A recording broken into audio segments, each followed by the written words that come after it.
Here. Durek. Here. Elise. Present. Illyria. Here. I can't hear Doug. Mark. Here. Now I can.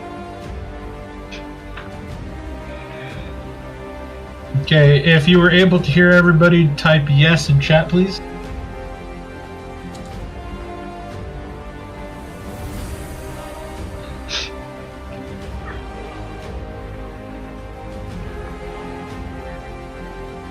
Chris, why don't you go ahead and refresh your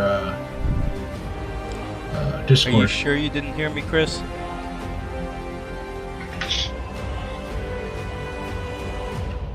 Oh, I refreshed Roll 20 by.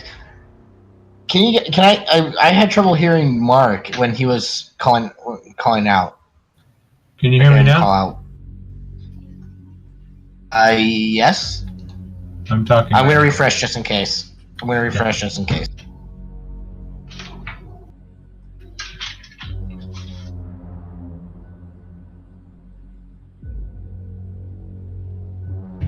No. You hear me now? Yes, better.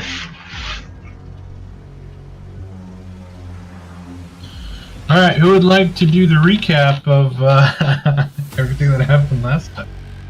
I will gladly do it, unless someone else wants to. Oh, okay. I'll let Valeria do it. Okay. Awesome. Okay. Here we go. Alright, last time on A Brave New World, the Fates United were making their steady progress to Ferry.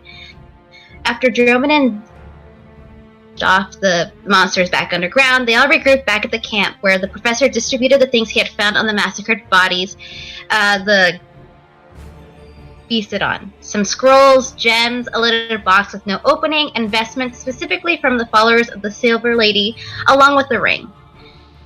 This troubled Valeria, as investments were meant for someone above her own rank. If someone of higher standing was killed that easily, who was to say it wouldn't end up like that eventually, she thought to herself, paranoia beginning to set in. Continue to travel towards the next stop, Hackford. The Fey magic effects had worn off of Elise and Valeria. Yay! No more beards. They approached on their travels, as it was then that came across a figure limping towards their direction.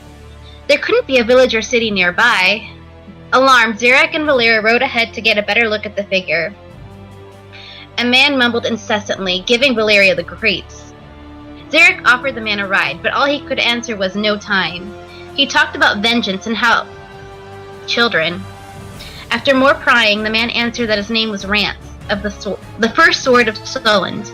I will find him, the one who destroyed my city. At the word, Xeric offered to help the man who had seen such awful things. At last, Valeria replied, "You should really get your wounds treated." She waved her hand and whispered the incantation to heal the man, only to be met with pure malice. The hood gave way to see the terrifying, decrepit face. An undead? He went to attack. Ensued. Xeric alerted the others to take action. Hard, as the opponent turned out to be quite a match for all of them, causing fear the party members. "You killed my family," he screamed at Valeria. "I don't even know who you are," she exclaimed as she was quickly dispatched. She felt the world around her begin to darken as blood loss nearly took hold of her at the nasty blow she had gotten on her stomach. Xeric rushed to her aid, trying to stave the wound.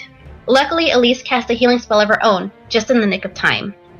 It was Xeric who took down the man when Valeria's own turn undead left the man unaffected. With his dying breath, he cursed Xeric to go after him time and time again until he got his revenge, leaving a red handprint on his arm.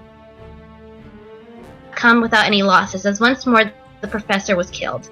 As the others searched the man's body to find his identity, Leomorn went to look over the professor. The undead man, and Xeric burned his body to make sure he wouldn't be coming back. They searched his things and found a locket with his family inside. Someone had done this to his family, but why? Suddenly the professor's eyes shot open and he gasped for breath, soaked in water. Valeria leaped back in alarm and Thalion held his weapon for an incoming attack.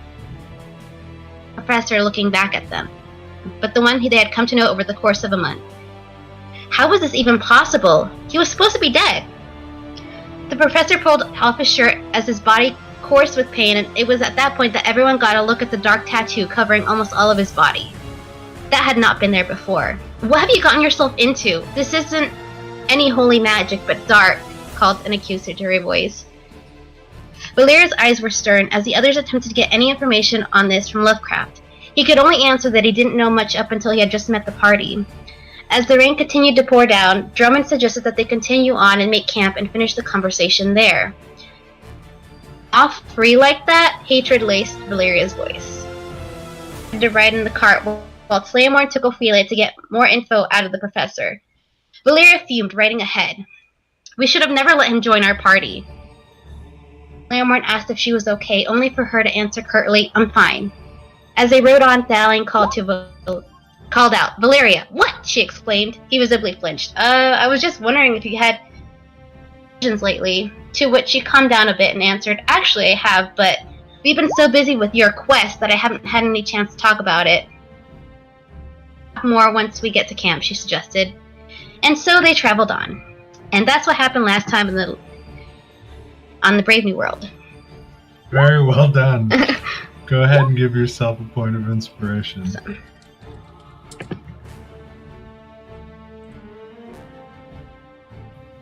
Okay, I'm gonna drop you guys onto the I think it's so fitting that Valeria did this recap. The professor's in some deep doo-doo. I'm always in deep doo-doo. No matter what character one I play. non-judgmental person. The one non-judgmental person in the group that would be the least probability to get angry at you, you made angry. No matter what character I play, I am always in deep doo-doo. This is No true. matter what. I mean, Layla wasn't in trouble. No, Layla was in a little less trouble. Everybody loves her. And Karsati wasn't in trouble. Karsati wasn't always in trouble. Okay, He said so we're gonna Oh, drop you guys she was, back in she on was. the road here. We have Leomorn and Valeria riding the two horses. Zirak volunteered to sort of look over the professor and kind of watch him. Still trying to pepper him with some answers, whatever he could try to get, and seemingly stalled as the professor was sort of just starting to repeat his answers. You guys ride for a couple more hours until you find a decent place to pull off. You guys do so, finding some cover in the trees to set up your camp, start a fire, and then you guys begin your long rest. What would you guys like to do during your long rest? Well, I believe I was going to speak with Valeria about the dream she had after she brought it up. Well, she gave me brief details on it. There's my phone. That scroll that I received, the Bard scroll, can I study that? I don't know if I have one more day on it or two. This will be your second day if you study it. Yeah, okay, then I'm gonna do that during one of my shifts things. Okay, and then you can go ahead and add that to your list of spells. Okay, awesome. But once you do that, the scroll itself loses its spell potency, so it just becomes a piece of paper with writing on it. Okay, and then I just add, okay, that spell. Yep. So just add all that info that I sent you. Add that into your spell list. Okay, sweet. And then the scroll just doesn't become. Awesome. I should do that. I'm going to be looking at that scroll in Thieves' Camp that I found. Okay. Take it away, Thalion. So, Valeria, would you prefer to speak away from the others while Zirak is still questioning Lovecraft, or do you want the rest to know about your dream? I don't see why I would want to keep this hidden from others. I mean, I have been telling everybody the visions I've been having so far. So, Secrets in this party. If they listen, I'm not gonna. That's a good point. Let's get Secrets in this party are bad, so I respect Valeria's answer. that she shouldn't keep any secrets from us, I think that's probably a good idea. Okay, so I would probably find a seat closest to the fire. So, what was the stream about fire? this time?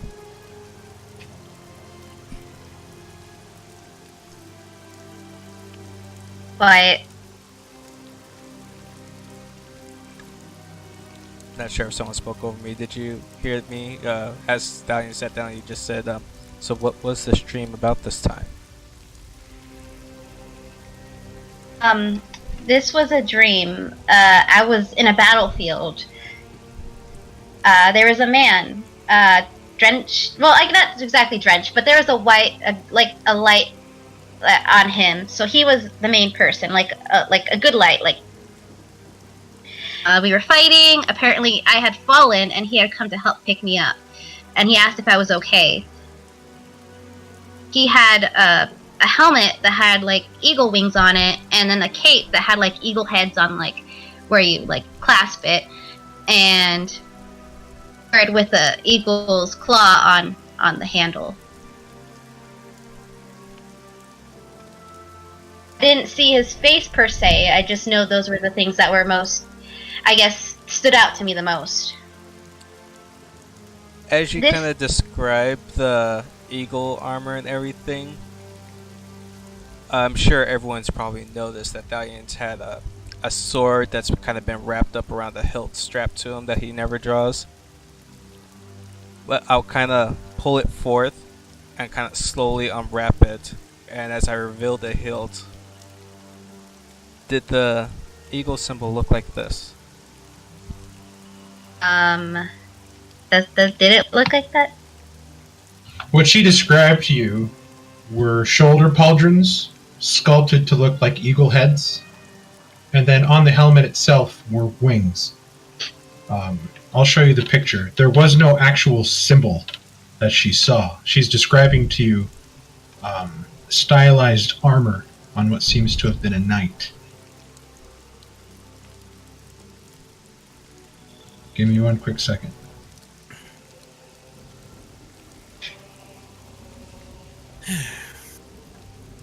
Sorry about that. My signal decided to drop.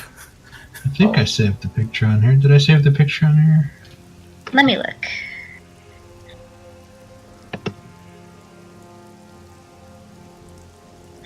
I have a question for Lovecraft. Yeah. As we're sitting around the fire, I know that we attempted. Go ahead. If we're sitting around a fire, I immediately try to put it out. That's right, you're being weird like that. I wouldn't do that right now. Oh, fire!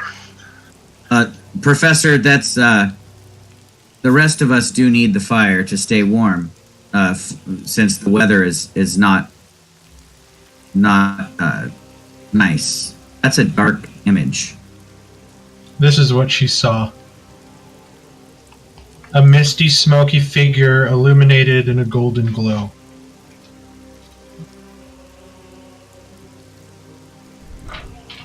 It exudes terror. Yeah, that's not a good dream. I hope that your dreams become more cheery rather than that. Well, the way she described it was he came to her aid. He helped me. Yeah, it doesn't look scary. It just looks kind of ominous almost, but yeah, she's not making it sound scary. So I guess to fix, since I pulled the sword out and kind of unwrapped it, I kind of first lead with, did he seem like someone, or the armor or anything, did it seem like something from your homeland? I don't know. And then when I show you the sword hilts, I kind of ask, does this symbol look familiar at all?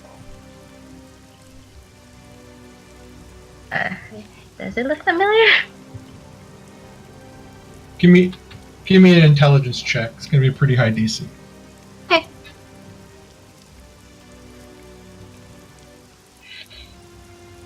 here it is.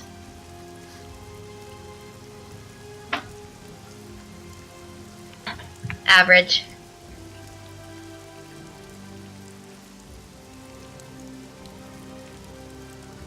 Brad, I just sent you something.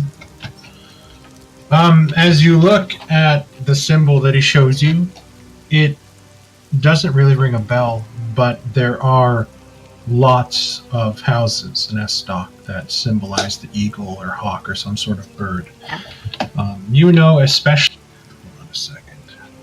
I can't think of the capital offhand here.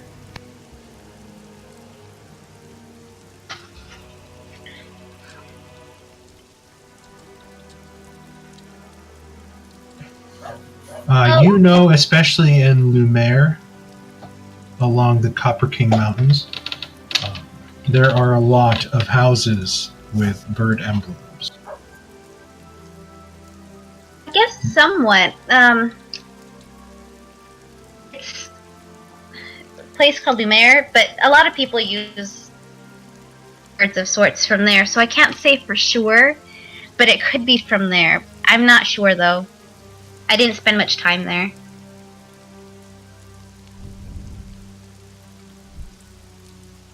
Dalian just quietly rewraps it and puts it back towards his hilt. Your dreams in the past, normally they kind of coincide with things we ran into.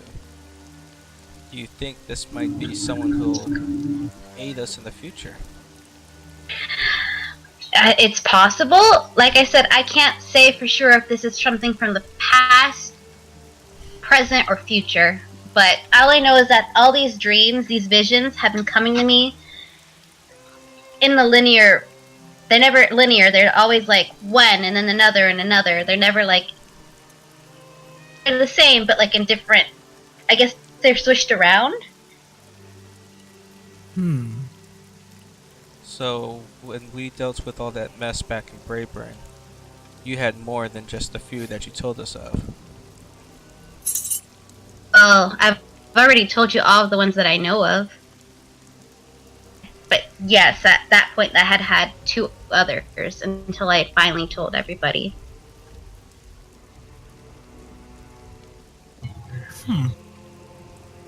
This is just a hunch. I've never really done much with churches or anything, but maybe these are messages being sent to you to warn you or aid you. Yeah, that's possible.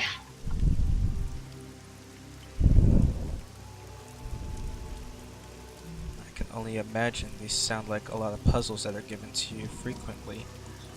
Yeah. Zarek, I know you're dealing with Lovecraft, but I think you're the smarter one who's really good with puzzles. Maybe you can help discern the dream.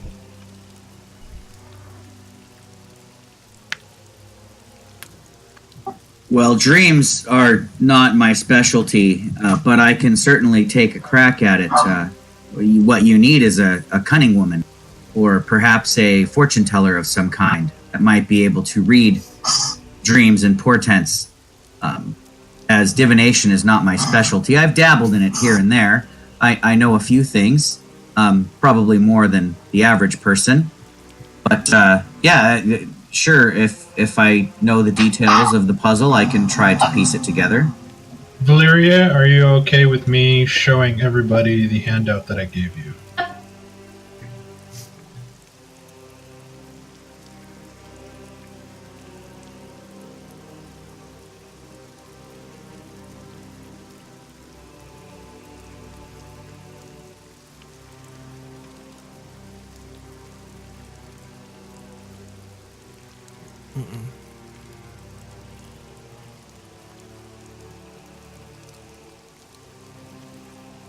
Okay, in your handouts, you'll see something called Mysterious Vision 4.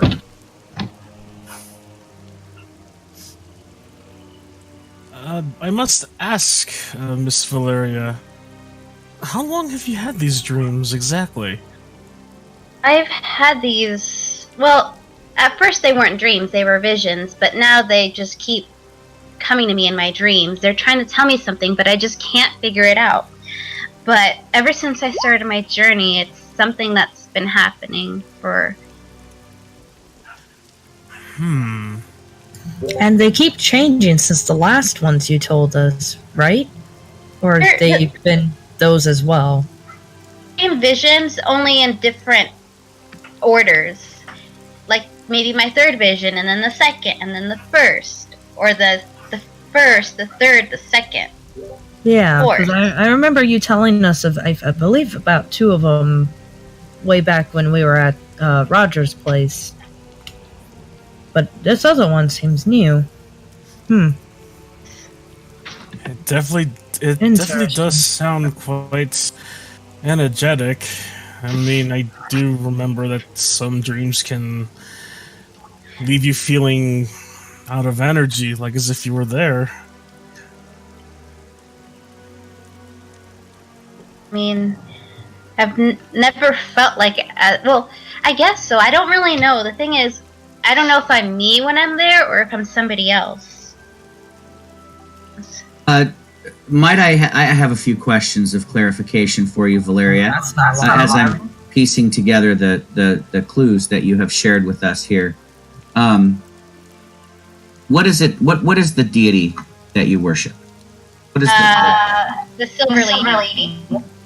And does this in the religion of the Silver Lady?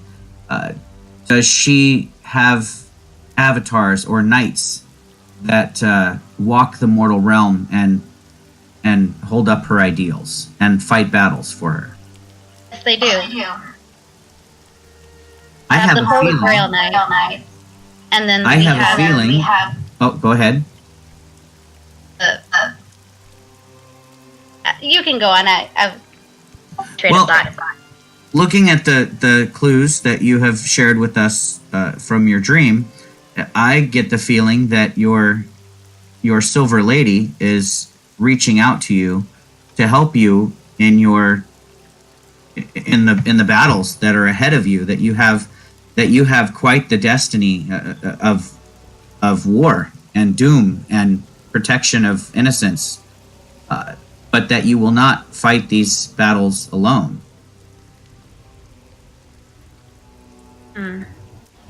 Perhaps this being that is in your dream is a avatar of the Silver Lady or a knight of hers that will bring you aid and try to ease your anxiety and your suffering as you face the darkness ahead. That's what I'm getting from it. It's very, very true. Especially with the symbology of the knight, his armor, the wings on his helmet, perhaps the way he wears his armor is similar to Knights of the Silver Lady. Perhaps he's like an angel, representing that creature, that being, the god that you worship. Yeah.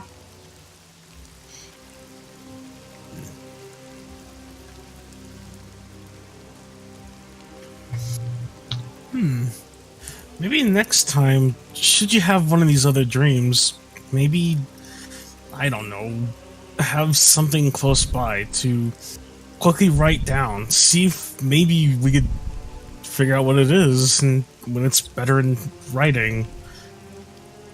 I guess I could. Or you could simply pray for answers from your deity.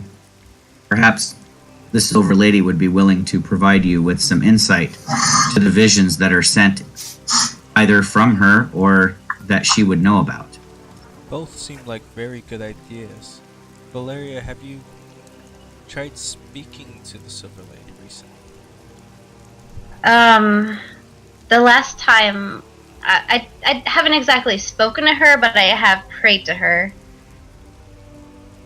Really answered. That said, experience has told me, and this is where Xerac gets a little cynical, that even if something presents itself as helpful and powerful and wonderful for your life, it could turn out to betray you in the worst possible way and murder every fucking thing that you love in this world and take away your love and banish her to a realm causing her to do vile and evil things. So perhaps, Valeria, you are being sent a warning that those that you trust will turn their backs against you and murder everything that you care and love about. And I will turn around and kind of huff and stomp off to the cart to talk to Lovecraft. Why am I getting the second degree? He doesn't mean that. He's, with what he's gone through, he's still a little hurt. Yeah, I did turn around right before I started to cry, so that I wouldn't cry in front of the group. I don't think you have that same problem with the Silver Lady. She may be giving you messages cryptically, but yeah, it may just be a puzzle that we'll have to help you decipher.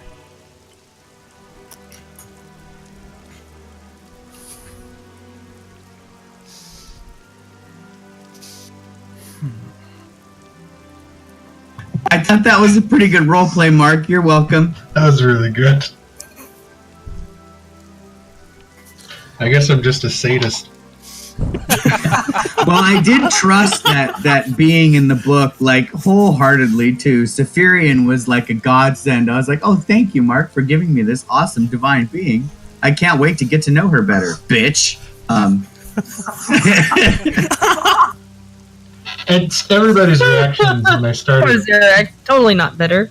When I started speaking angry with her, I thought that was wait, what? What's going on? I thought that was the best ever. Night draws on as you guys sort of... Well, wait 1 second, Mark, before you continue that description. I did have one important thing I wanted to talk to Lovecraft about. So after I prepare supper and hand everybody their stew, there is a little bit of fish in the stew, but I didn't specially season it for you. I just left it naturally flavored. I will bring a bowl of stew to the cart and open up the door and go in, making sure to close it behind me so that the light from the fire doesn't bother Lovecraft. And I will say, so Professor Lovecraft, earlier today when we spoke, I asked you about this patron that you serve, which you seem to know very little about. We did ask you for his name, and what you were able to provide or tell us was indecipherable. We were unable to understand the language or or comprehend the name of this being for which you get your powers from. Would it be possible for you to write down the name of your patron? For, as you know, having the name of a thing provides a certain power over it. And I'm not looking to obtain power over your patron, for I fear that even my magic is not that powerful yet. I might add, yet. However, it might allow us to understand the motivations behind your patron if I were to research the name of this being in some library that we might find somewhere.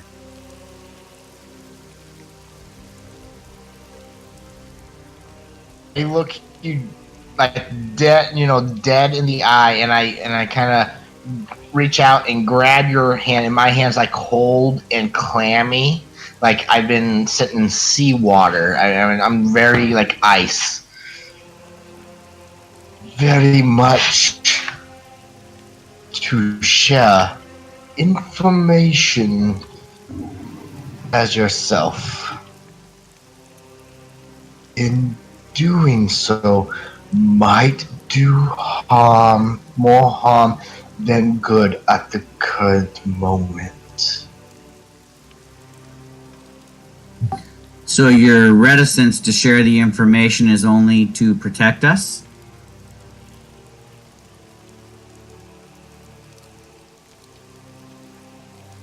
Yes. Well, then I would ask that you forgive your companions if they seem to take special care to keep an eye on you and make sure that you do not cause harm to us. and that you accept that your fate may be to be expelled from our group if you prove to be more dangerous than welcome. I do believe, though, that the answers we both seek at ruins. I mentioned the castle and the ruins I've mentioned before. I believe that is where we will both find answers. Well, I will make sure that the Fates United are aware that these ruins might provide the answers that we seek. For now, and I actually don't recoil from your cold hands, primarily because I too sympathize with the fact of having recently returned from being deceased, and I know what it feels like to be weak and cold, and where my blood feels thin and my head throbs with pain from coming back from the other side. So I actually squeeze your hands in reassurance, and then I will wish you well and turn around and go back to the fire. Enjoy your stew. It's not seasoned. It's natural flavor. I wait for it to get cold before I start eating it. Sure you didn't put any fish sauce in there for him?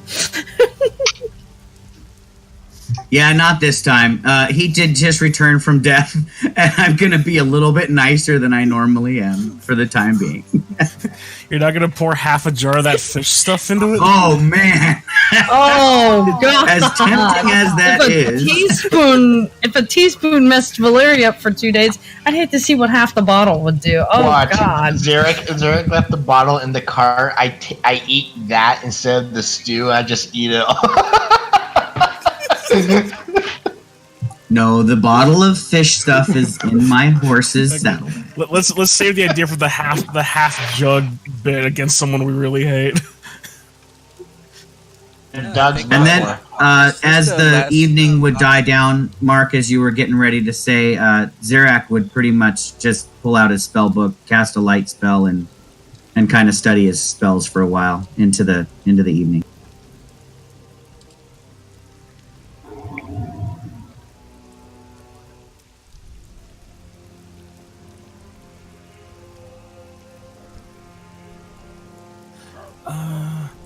Actually, I don't know. I actually lost my track counter for that. Your girl forever. No. I like to have my giblets back, thank you.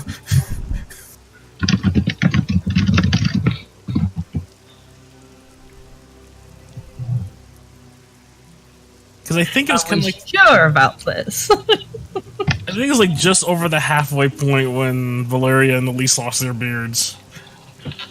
Yeah, yours was 10 days. Ours was the morning of this day, and that was 7 days. You have 3 more days of. Yeah, there we go. Okay, I can do this. If you have big as boobs as Kira, I'm all day. No. He just complained that they were like sandbags because, to be honest, he hasn't had that type of a sensation. So this is completely new. No experimenting? I'm pretty sure he asked the girls about how they do certain things in private, so... Remember, Elise even helped make him a little support. That he doesn't have to have as many back problems as he otherwise was having. Yes, you guys can draw these pictures at your content afterwards. Go ahead. Oh no, I still plan on drawing Elise with a little ching chong beard, okay? And Valeria with this nice scruffy puffed out beard. Mark, did we get a full rest? Yes. That was the plan.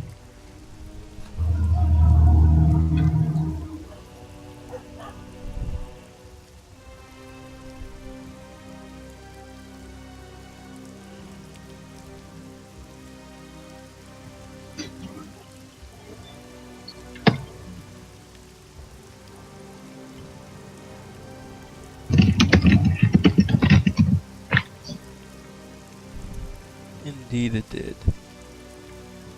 Well, I'm kind of away from the group a bit, studying my book and trying to keep to myself and not be disturbed, as you guys are used to Zerak kind of going off by himself for some quiet study time before he goes to bed to get his beauty rest. I never wander off too far, though. Not more than 20, maybe 30 feet at the most. Sorry, it's hard for me to type and then try to do the push to talk, so I try to type first and then get that out of the way. No worries. Ooh, excellent, Mark. Okay, I'll leave you a comment, but I'm not going to try to stress the thing. I will let it try to regain its strength. No problem. Just keep in mind that regaining its strength, you would know and remember, might be hard because it spoke to you before. And this was almost well over a month ago, asking you for help again. Okay, good clue. Thanks. So, I just wanted to throw you out there because that is something that you would remember as Zerak. Yep, no, that changes what I'll respond with. Thank you for adding that. So, the night goes on. Most of you chew on your cold rations that you have, trying your best to sort of keep your hopes up in this dreary weather as you look about and you just see the encroaching fog that just every night grows thicker and thicker with the coming of this rain, and rain just shows almost no sign of ending.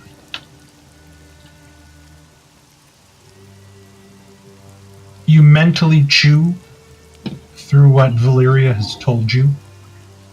Most of you, minus Leomorn at the fire, have already known about these dreams that she gets, and you were even present when some of them almost mentally wore her down while she was walking, as a sudden vision that sort of kind of punched her mentally in her head, almost driving her to her knees.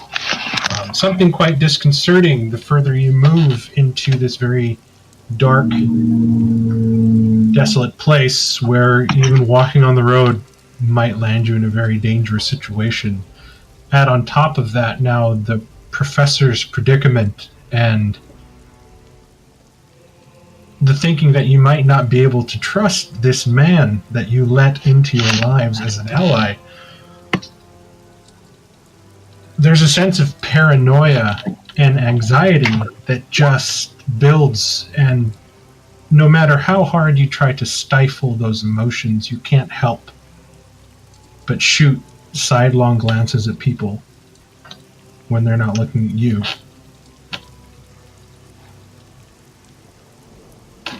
You guys take shifts during the night, waking up in the cold light of day.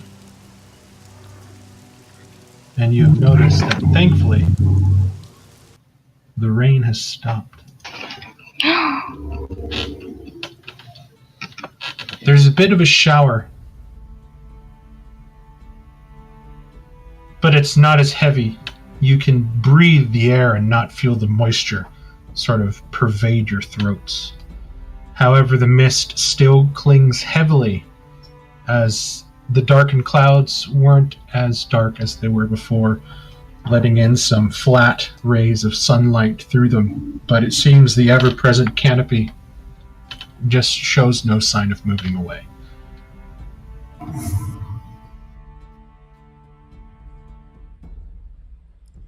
The moment we get up, I may check for herbs around the camp, since I didn't do it before we went down to bed. And I'd probably grab Leomorn since we both grab herbs. Yeah, I'll give it a shot.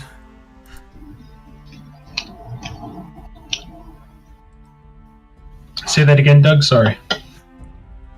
Oh, I said I would probably grab Leomorn also and just search for herbs around the camp before setting things back up into the cart. Okay, Leomorn, go ahead and give me a survival check.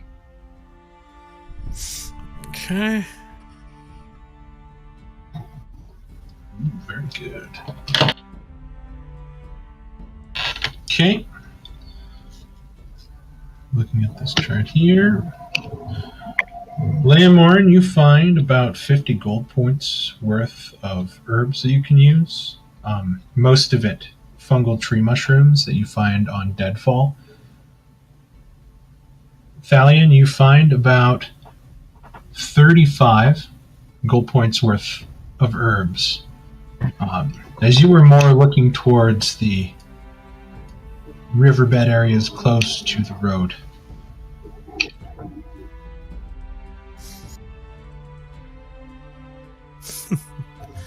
Any good finds on your end? Yes, actually, I'm actually very surprised at some of the stuff I've been finding. It's rather interesting. It's like a rather interesting ecosystem out here. I'm pretty sure I could do much with this.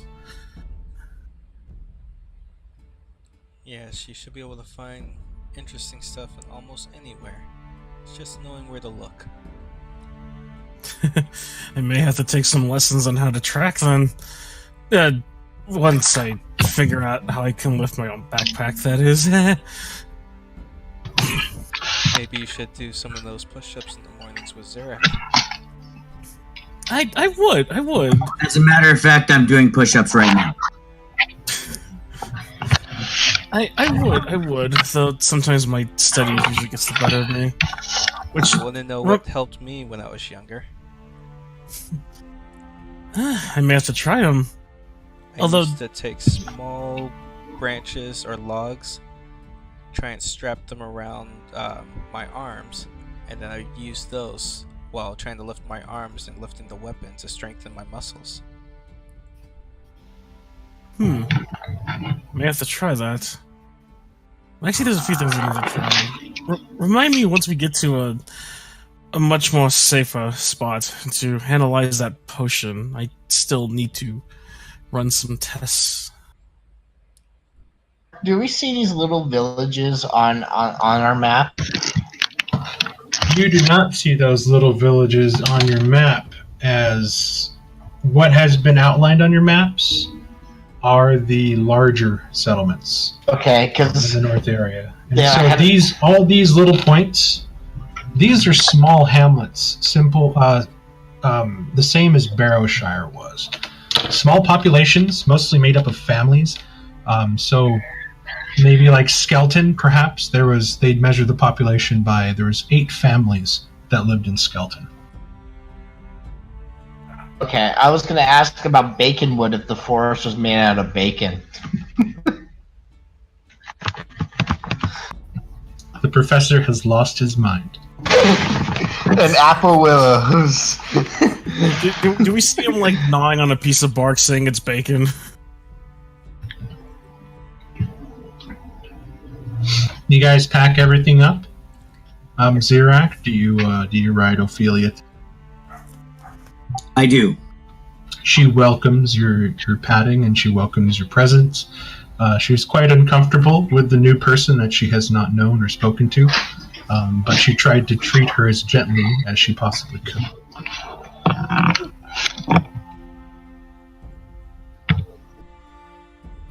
I pat her neck and kind of give her a little bit of a hug around her neck and let her know that I'm glad to be back on her back. Right. After about an hour and a half of eating a pretty meager breakfast just to get the energy up and drinking water to get the blood flowing again, you guys get everything packed up into the carts. Assume your usual positions and you begin to ride off through the thick, heavy fog. Making another day, camping out, in the morning waking up and arriving at Hackford closer to about 11:30 in the morning. So late morning you guys arrived, and you see that Hackford is a pretty good sized settlement. Compared to Durnan, this is a far more impressive structure. The palisade walls here are built much higher and a lot sturdier, and it's considerably larger than Durnan was. And you can probably imagine that this town is so far away from any sort of larger city or the Whispering Row that they have to be pretty self-sustaining out here when it comes to defense. And definitely the structure fits that. The gates are open, as you see that there are people along the riverfront and the outer fields working for the day under supervision of what seems to be very well armored soldiers, all bearing the symbol of the Vigil Guard. You guys make your way into a pretty busy town. And the thing here that stands out the most is compared to Durnan, you're looking at a very large halfling population, but dotted everywhere you see a good mix of half-elves, dwarves, and even half-orcs. It's a pretty thriving community inside. The pinging of blacksmith hammers, the smell of tanneries. Zirak, you immediately begin to smell the smoky deliciousness of what seems to be some sort of fish smoking area over along the river.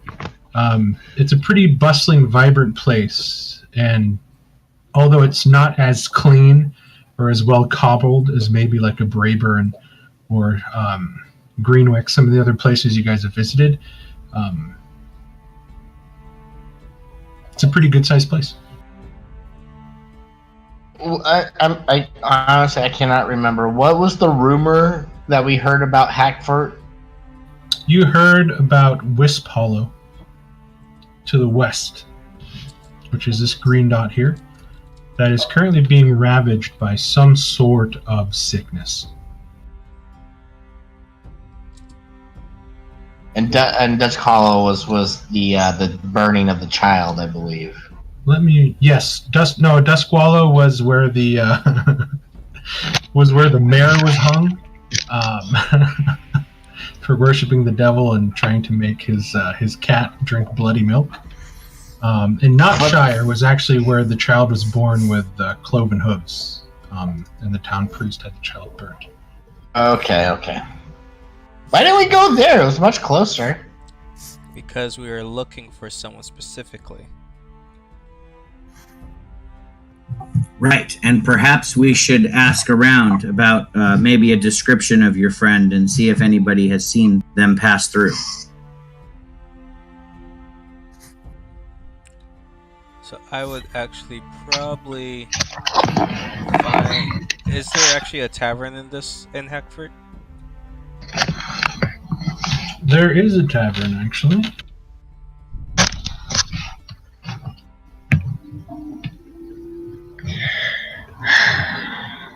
You make your way towards the middle of town, where there's quite a large crossroads intersection of what seems to be a circular square.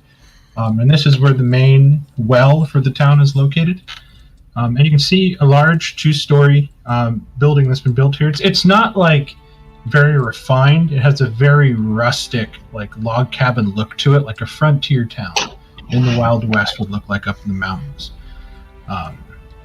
And next to it, there's quite a large barn for stables. And you see the sign. It is called the Fool's Mug. Mark, is it still cloudy out? It is very cloudy out. Okay. It's cloudy, but it's a Seattle cloudy. There's just that flat gray sunlight that kind of pervades everything that kind of hurts your eyes a little bit. But after squinting for a while, you get used to it. Am I being bothered by it, or? It's not comfortable. Okay, I put my hood tighter over my head to try to make it more darker for me. So I would bring the cart to the tavern and stable the horses and everything. I will probably then turn to the party. I'm going to see if I can find out any information in the tavern and probably with some of the vigil guards, since she was searching for my friend who was part of the vigil. That sounds like a good plan, Thalion. I'm gonna head down to the river and follow my nose and see if I might learn a new recipe and perhaps pick up on some gossip in the town. I have to ask, what sparked your culinary creation for this character? So, Thalion, to stable the 4 horses, it's going to be 3 gold per horse, and it's going to be 10 gold for the wagon. Is there a hitching post just outside of businesses to leave the horses temporarily, or is that also a pay service? There are hitching posts. You can see that there's not a lot of room. You notice that the inn itself, for this time of day, seems very big. I'll take my horse with me down to the river and just hitch it in front of the smokehouse temporarily. I can take care of the 2 horses that are attached to the carts along with the cart. Okay, so that's 19 gold. No, I'm way off. 19 gold, 16 gold. Yeah, 16 gold. And that's for 1 day.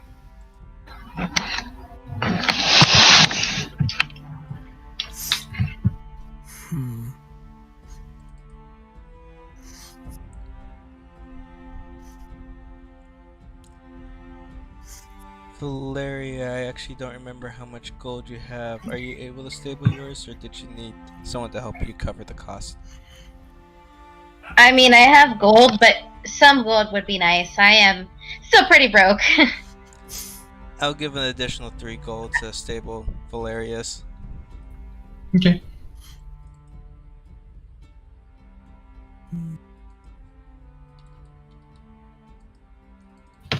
Zirak, you eventually make your way to the river, find your way down to the docks, and there you see quite a small smoking operation. You see that there are no hanging racks on the outside. Sadly, you look about and you see no sort of fermentation barrels on the outside. But you see a small house, and next to it what looks to be kind of like a garden shed-sized building that is emitting a lot of smoke. Okay. I will dismount and approach the little shed with the smoke coming out of it and kind of gently rap on the door.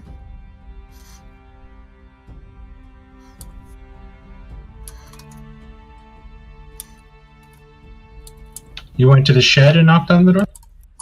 I did, yeah, just to see if there's anybody working in there. There's currently no answer as you knock on the door. Okay, well then they must be in the house. So I will walk back to the house and knock on the door of the house. Just a minute! And then you watch a guy come over, hearing the squeaking of the wood planks, and you hear what sounds like 6 or 7 locks on the door. It opens about an inch, and you see like one bulging eyeball looking out at you. What do you want? Well, good day, friend. I've traveled from afar, and I consider myself a connoisseur of smoked meats and fish, and I couldn't help but catch on to the scent coming from your shed here, and would like to perhaps share recipes, tell stories, maybe learn a bit about what's going on here in your fine village of Hackfort. 1 gold for a pound. 1 gold for a what? A pound. A fish. That's what you want, isn't it? Well, I sort of shrinks in like in a gesture of he's trying to study you a little. I'm more than willing to pay for a pound of fish, but I was hoping for a bit of conversation as well. Hopefully that doesn't have a charge. I don't like speaking. Is there anyone else that's how the witches get you. Oh, the witches. Well, I'm no witch, sir. I am far from it.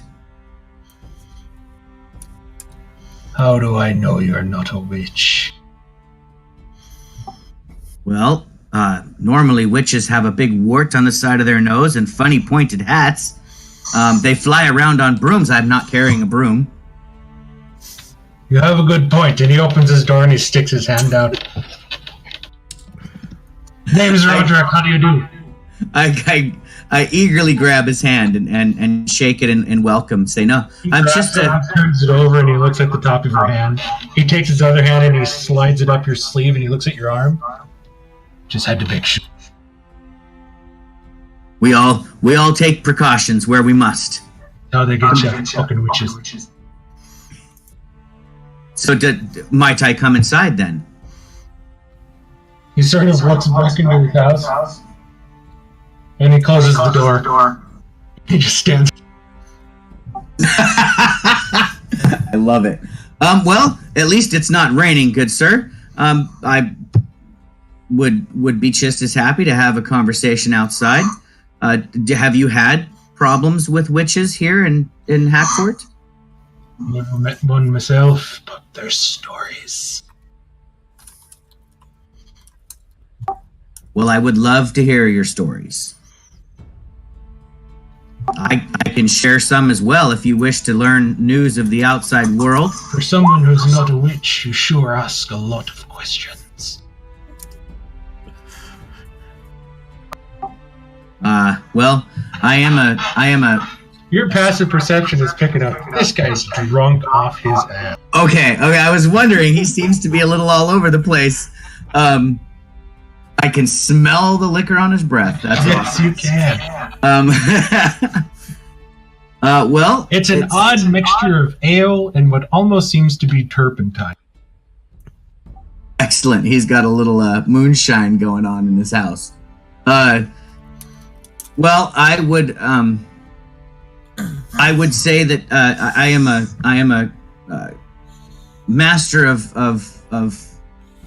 cuisine, so to speak. I'm trying to study to be a good chef, and I couldn't help but smell your smokehouse, and was wondering what you used for a rub or spices on the meats that you smoke in there. Ah, and he sort of taps his nose, and he comes uncomfortably close. Let me show you. He says, like, really breathy, and you're like, oh god. Oh yeah, I was just gonna say, I hold my breath. Big deep breath. And he leads you over to his small ramshackle smokehouse. And he opens the door and he's like, everyone else can have all the fish they want. I use river eels. And then he opens it up and you see that there are, in fact, smoking on racks, these almost foot-long eels that have been cut in half and have sort of been... I don't know if anybody's been to the Tulalip where they have the Alderwood smoked salmon, how they have it all on sticks and planks and they have it over the charcoal. And that's kind of what it looks like. Although it looks like a little bit of tentacle horror in here. Yeah. You see, everybody else just uses salt, but I like to rub them with a bit of wild sumac. Interesting. I haven't used that spice before. Take a bite, and he sort of comes over and he takes one, and he pops it. And immediately what you notice about it is just how oily the meat itself is.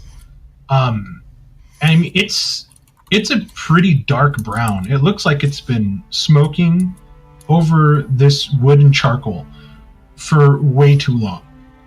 But he cracks it open, and you can see how moist it is. He's like, this'll keep better than any fish. Nobody believes me. It's the work of the witches. Those damnable witches. I tell you, fucking everywhere. And then he gives you some and you eat it, and you can immediately taste the salt and pepper, and then the sumac hits you. And I don't know if you've ever had wild sumac, but it has a very sort of lemony, citrusy taste to it. And it's really... This is quite excellent, sir. I know. I made it. Well, those witches are vile and false. If they ever talk down about your creation here, this is fantastic. Right.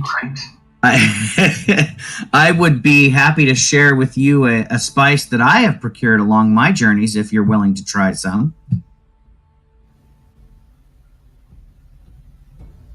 I'll try some. And he has like this conspiratorial like. I pull out my little jar of fish sauce, and just with like my pinky finger, I dip it into the jar and I rub it on a bit of the eel that he broke off of the piece he gave me, and say, and I just kind of rub it all over, under and through over the meat, and I say, don't worry, my hands are clean. I washed them at least yesterday, and I hand him the bit of eel. He takes it and he smells it. He's like, witchcraft.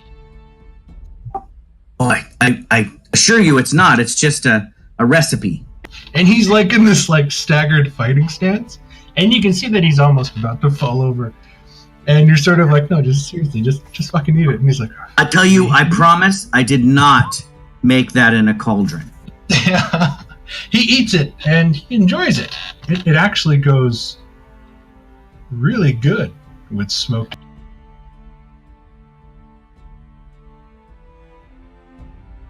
And I look at him with my eyes wide, like expectantly, like, so? What did you think? It's delicious.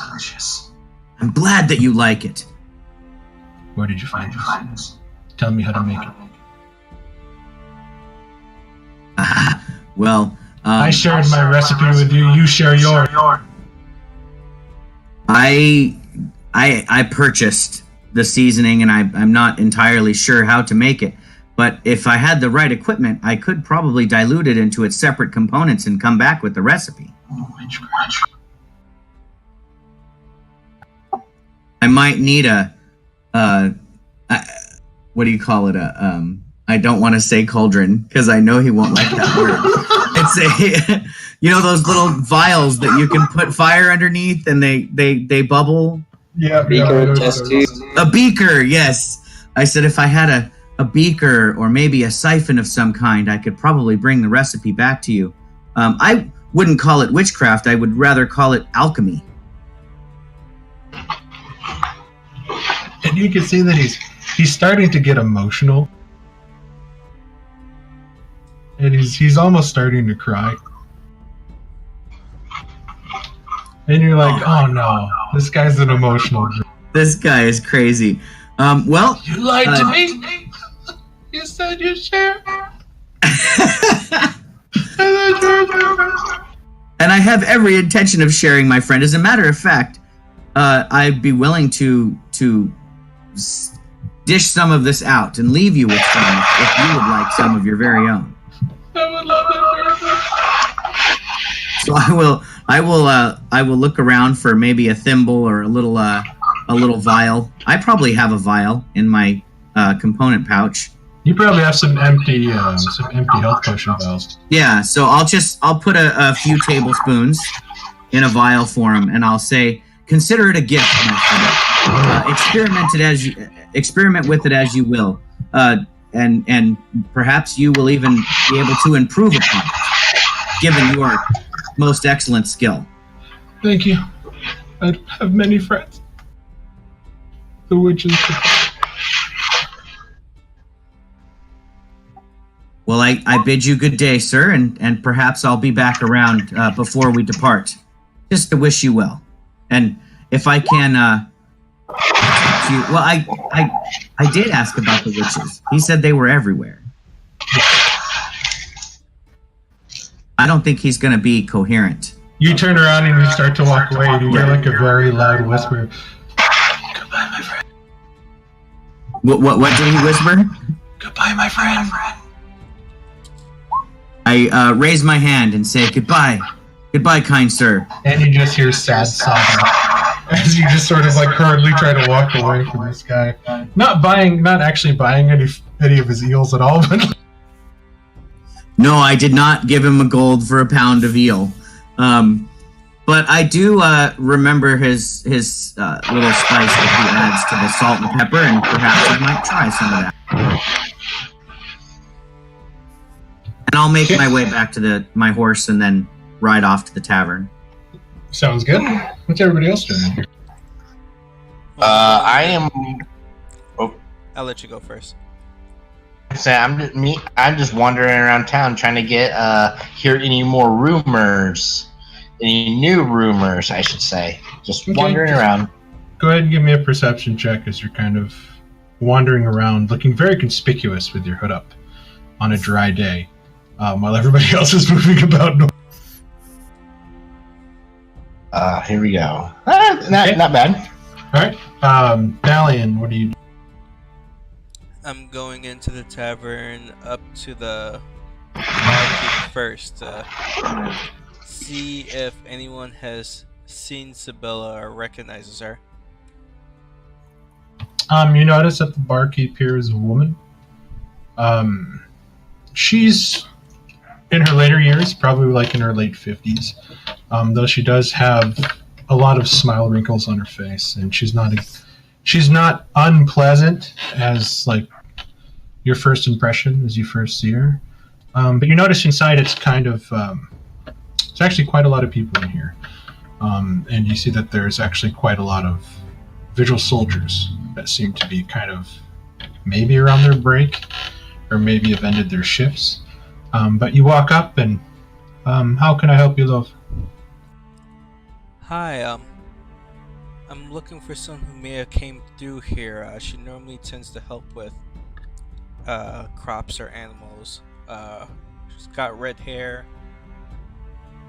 Do you know anyone by the name of Sibylla? The druid. Yes. Yeah, we haven't seen her for about 2 weeks now. 2 weeks? She usually stops in and stays here. Haven't seen her for quite a while. Do you happen to know the direction she may have gone when she departed? To be honest, I've seen a lot of faces and heard a lot of things in that time. I'll try to remember and tell you if I get anything, but I know she always talked about her sister down in Valkenberg. Perhaps she went down there.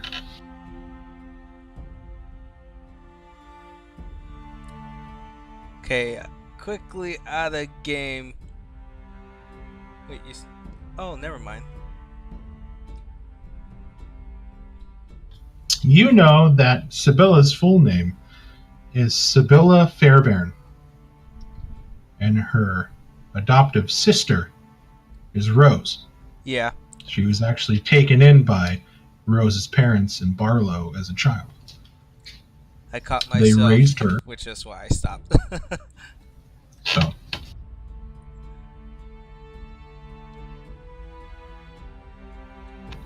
Can I get you any food, something to drink?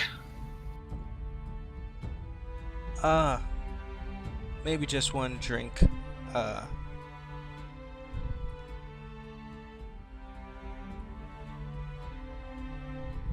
What's your best drink you got here? Soldiers a damn near drink all my ale. Really, the only thing we got left is grog, until hopefully we get some shipments in, but merchants haven't been around in quite some time. Disappearances and all. Yeah, I've been hearing a lot of that's been going on. That's why I'm so worried about Sibylla. Do you know if the guards have been finding anyone since all these disappearances have been coming up? No one. Matter of fact, more of the guards go missing every day themselves. That's why you see a regiment here. They've been sent down from the keeps to station guards here, just in case, God's willing, nobody does actually attack this place, but if they do, we'll give them hell. Well, I hope nothing befalls this town.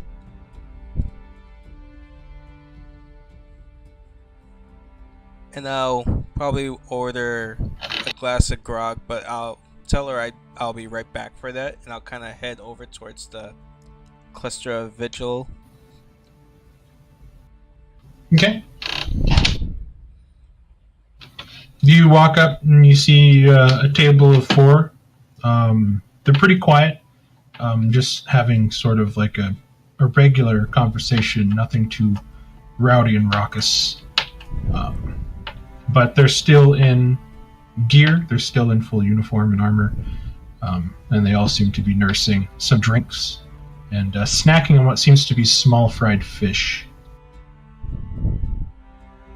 Oh, and just to make sure it's clear, I left Garshadow in the cart because I wasn't sure how they would have reacted to him inside the tavern. Okay. Do you mind if I join you for a second? You'll have to stand. No, you got all the chairs. What can we do for you? Just curious if you know or have seen two people. One of them was part of the vigil, a friend of mine, Zanzere. They all sort of look at each other and kind of nod their heads no. And they just kind of look at you like, sorry, don't know anybody but that name.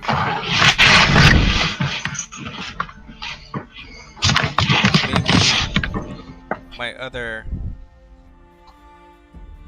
that I've been looking for, most people just know her as the druid that travels around. Red hair, goes by the name Sibylla.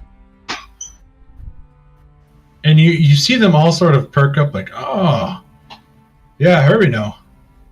Man, she's beautiful. Yeah, right. And so I'd give my left nut. And then they just kind of start talking again.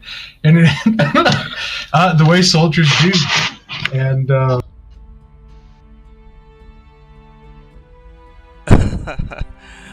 I kind of lean in, trying to kind of joke with them, like, I gave mine.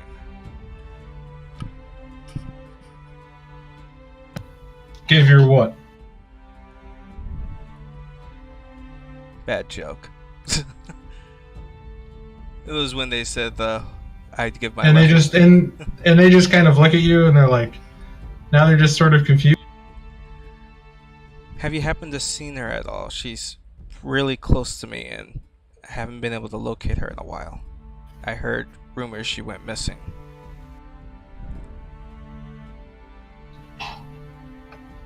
Sorry, mate. Haven't seen her. The other guy's like, I wish I could see her. It's like, and it just kind of devolves again into that sort of just soldier speak, and they're now just starting to talk. They're like, oh man, like one night.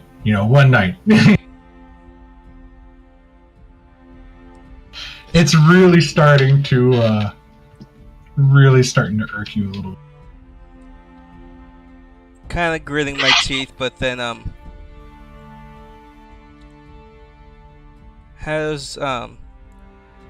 are you guys spread out really far? I've heard some of you, your men have been going missing as well. Patrols.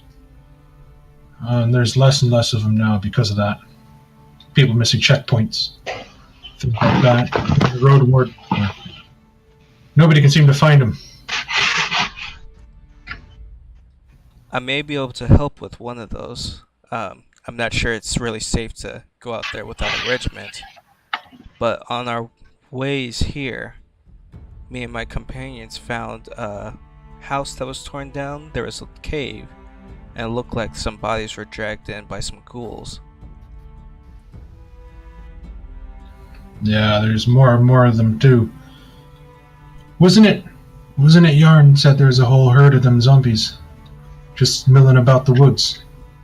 I heard about that too, and they're kind of speaking, and they're kind of now.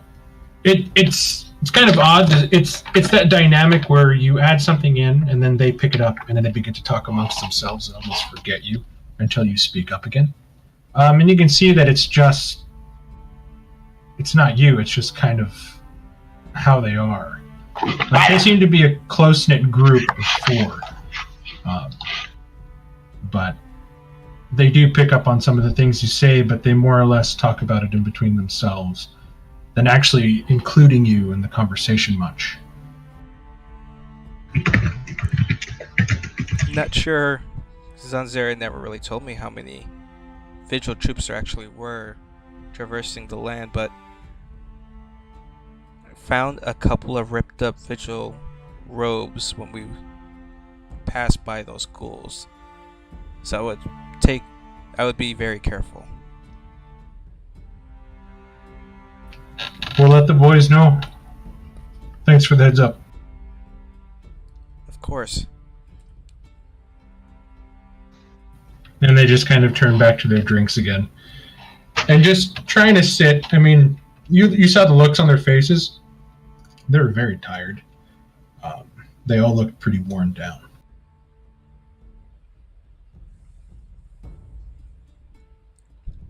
So at this point, I would probably go back to the tavern to get the drink I ordered and try and listen in to see if maybe I overhear something that might be helpful. Okay. For that 1 cup of grog is going to be a whole silver piece. And you drink it, and it is sour. It's not very good at all. It just seems to be the last dregs of what they have until they can get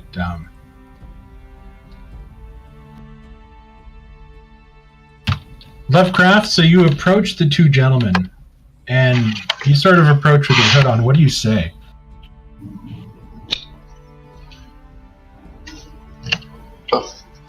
Excuse me.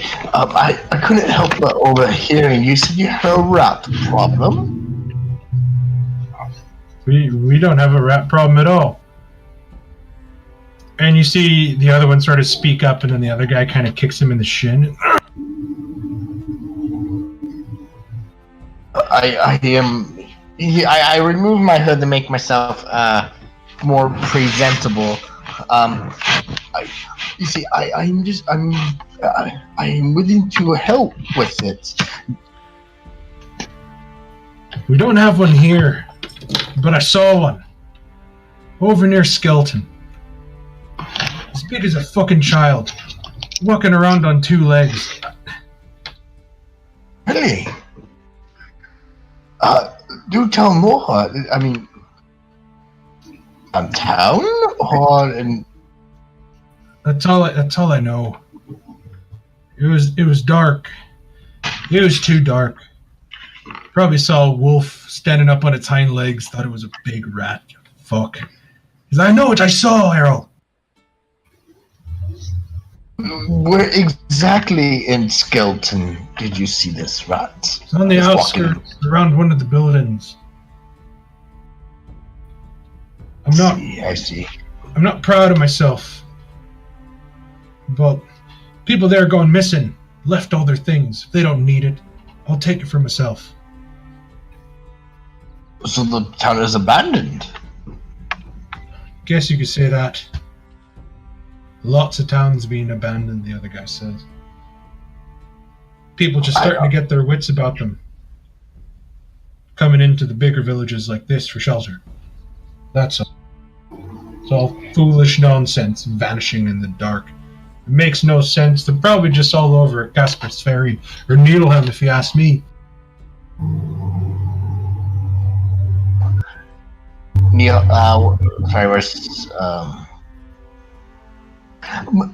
ask, I heard there was a sickness in Wispalo. Has it not reached here? Nobody's sick around here. I see. I apologize for intruding, and I bid you good day. You kind of have to turn around and walk away and be like, who the fuck was that? I don't fucking know. I put my hood back up. All mysterious, like. Give me a perception check, Alan. Oh, okay. Never mind. It's about this time that Zirak, you make it back towards the tavern inn. You don't see shit. That sucks. You don't see shit, and you step into shit. It's the general noise right now of the place where it's really hard to pick stuff up, as there's a lot of people, especially soldiers, moving in and out, and you pick up on the fact that they're going up and down the stairs, and you can almost probably get the idea that they have taken over the inn as a sort of barracks / place to stay, as they've been sort of hastily, what's the word I'm looking for, stationed here on orders. So.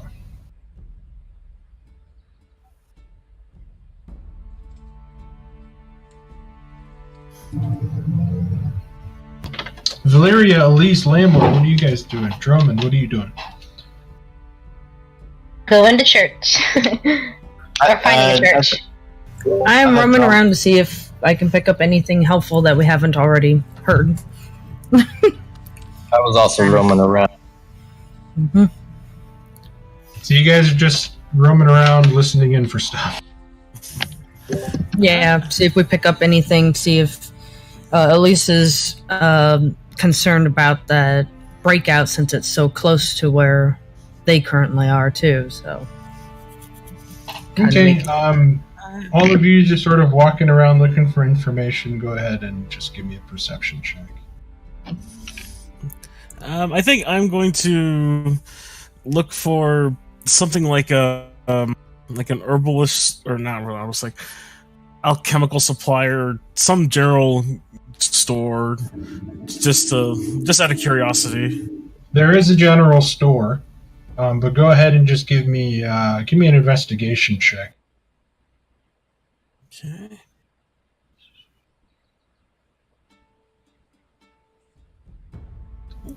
Okay. You do notice, and you're probably thinking that the further you get into these backwoods areas, the chances of actually trying to find an alchemist is pretty rare. But you do manage to find what seems to be an herbalist. Okay. Well, I'll try to check if I have certain things, and I'll go inside and check it out. Valeria, as you wander through town, you find that there is a pretty large, sizable church. Okay. The same sort of log cabin-esque construction. And you see the symbol on top of the large doors entering is two hands bound at the wrist with what seems to be a red painted ribbon.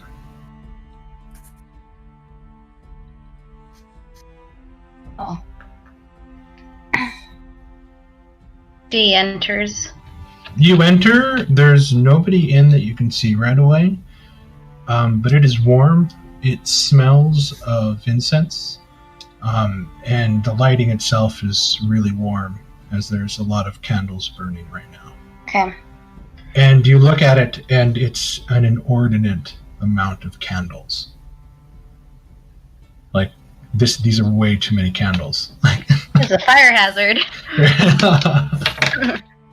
Elise, as you're sort of walking around town,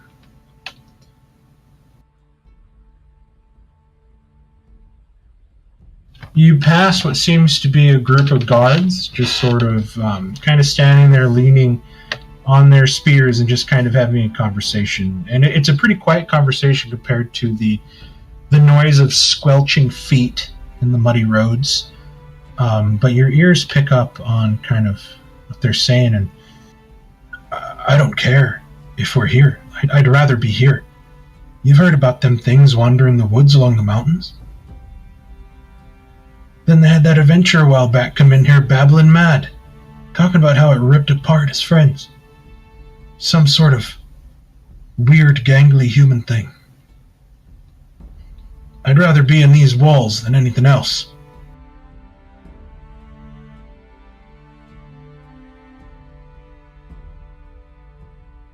And you just sort of walk on by. Leomorn, you walk in, there's not so much a sign, but there's sort of hanging herbs. At first you look at it and you see that they're somewhat cooking herbs that are kind of hanging on the outside, just everyday things that you'd find. You see like thyme, wild cilantro, things like that. You go inside and you see a kindly old halfling woman, and she seems to be grinding something in a mortar and pestle. She kind of looks up at you and she smiles warmly. What can I do for you, young miss? Oh, right. Like straight so. Just happened to be in town. I just happened to be in the town. Wanted to look at the local fauna here, and I wanted to get some advice on an herb that I have come across. Tried to help you as best I can. Of course, and I don't want to take too much of your time, but see, you're already busy with something, and I'll approach, and out from my pockets, I'll pull the what was it called? I swear I had it written down here, but I'm kind of missing it. But I'll pull out the one blue herb that I found a few weeks ago. And I'll also pull out a bit of the life bloom alongside it. She tells you that life bloom has very strong healing properties if it's ground and mixed well. And then the blue mushroom, was it a blue mushroom you found? I don't know. There was like a blue something. I mean, really, we kind of skipped all that, and that's why I changed it all to just the things you find are just worth gold.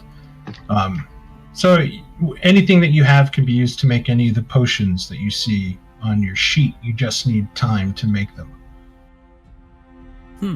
But she'll give you some fluff, like, oh, and that blue flower there. And if you mix that correctly with others, you can make a good salve that'll help hide scars. I know some desperately need that. Lots of women here after childbirth ask for things like that, as you can imagine. I can't imagine. What's a sweet young girl doing like you wandering about without a ring on your finger? I'm just not ready, of course. You I got much of the world to see. I've got a grandson that I think you'll just adore. Oh, no, you don't have to, really. Your voice says no, but I can hear that laugh that you're interested. Kind of places her hand on yours and... I would know where to start, honestly. And besides, I'm always traveling. Well, if you're ever looking to settle down, you come over here and see old Cass. I'll introduce you to my grandson. Good, hard-working boy. Might be a little smaller than you, but he's every bit as man as some of them bigger. I bet he is. I'll probably look around the shop and notice the cooking herbs. I actually do have a friend that does cook things, and maybe he might like some of this here. What is it that he likes to cook? She says. Well, lately he's been in some sort of craze of fish lately. Fish, seafood, stuff like that. She goes over and she starts picking out a few bundles. And she starts handing you things. You see large, lumpy ginger roots that she starts pulling out. Lemongrass. Oregano, just different sorts. And then she starts pulling out what looks to be like dried dill. And she's like, I found all these to be quite tasty with the white river fish around here. Perhaps your friend would like a bouquet? I'm pretty sure he might. I know he'll definitely put them to use. I can sell you this bundle of seasonings for, we'll say, 1 gold or 5 silver if you promise to meet my grandson. Oh God. Hold on a second, give me a minute here. If you're thinking about it this hard, girl, she's sort of pinching your hip a little bit painfully. If you're thinking about it this hard, it just means you want to see. And she is quite possibly just nod your head. She is every adorable, sweet old woman that you've ever met. And she's just sort of looking at you with these bright, eyes, and she has a very large smile, and she's extremely sweet. You feel very comfortable in the situation, although for you, in this situation, it's quite embarrassing. But there's something about her that's soothing, just something about her presence. Well, I don't know how things would be here with my associates, but for such a lovely woman, I'll give you the gold. All right, she says, and she kind of sounds a little sad that you will meet her grandson, but you can see she's still smiling. It was very nice to meet you. And what was your Lee, I'll start looking around. Lee. Call me Lemon. Leona. I'm trying to think of something. Rose. Just say Rose. Just say Lily. I'll look at the different cookies. Like, are you all right, dear? And she kind of comes over and she kind of grasps your hands. She's like, you don't seem very. It's usually doesn't take this long for somebody to say their name, or do you need to sit down? It's been a long journey. Sillin. Sillin is my name, and I'm sorry. It's me and my compatriots have been traveling for a few days now on the road, and it's actually nice to be in the city. It's an odd name for a girl, but I think it suits you. And she kind of pats you on your hand. Takes your 5 silver and kind of just chats you up as she leads you back towards the door. And you leave, and she stands there waving before she turns back into her shop, probably getting back to what she was doing with her mortar and pestle. I think like before the door closes, I'll stick my head in, and I'll just say, it was a very pleasure to meet you, and I will certainly let any passing travelers to come here for such lovable hospitality. Oh, just sweet girl. And I'll wave my hand for presentation to clean up the shop a bit, and I will head out.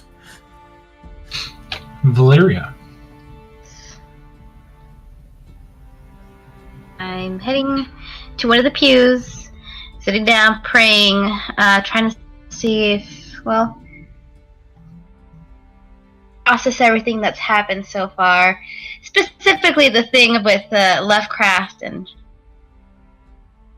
maybe she was being hasty, but at the same time she's not really sure if she was or not.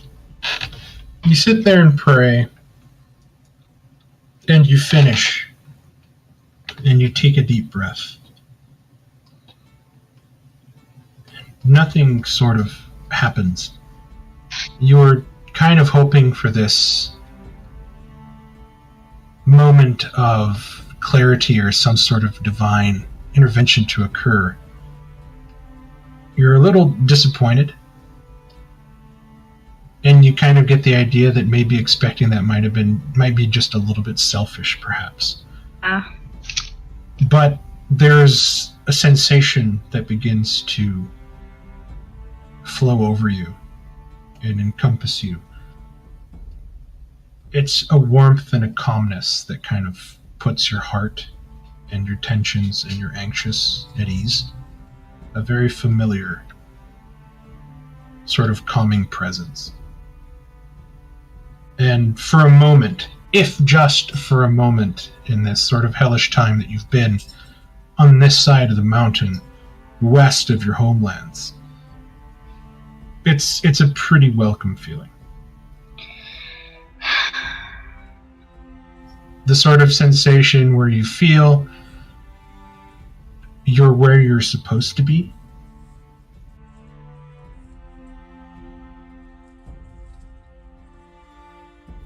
And then you hear a voice from behind you. Not many maidens come here to this town. It is rare to see such one as you here. And you look and you see what seems to be a very gangly, skinny, half-elven man with a shaved head. later in his years, and he's wearing almost like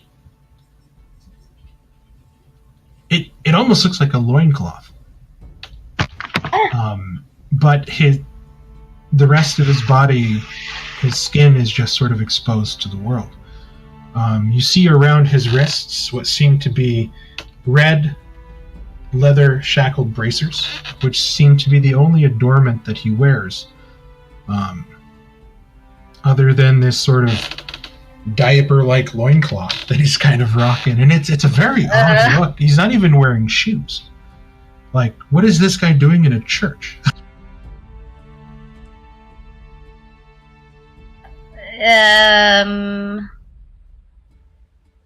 Hello? And he gives you a very warm, inviting smile.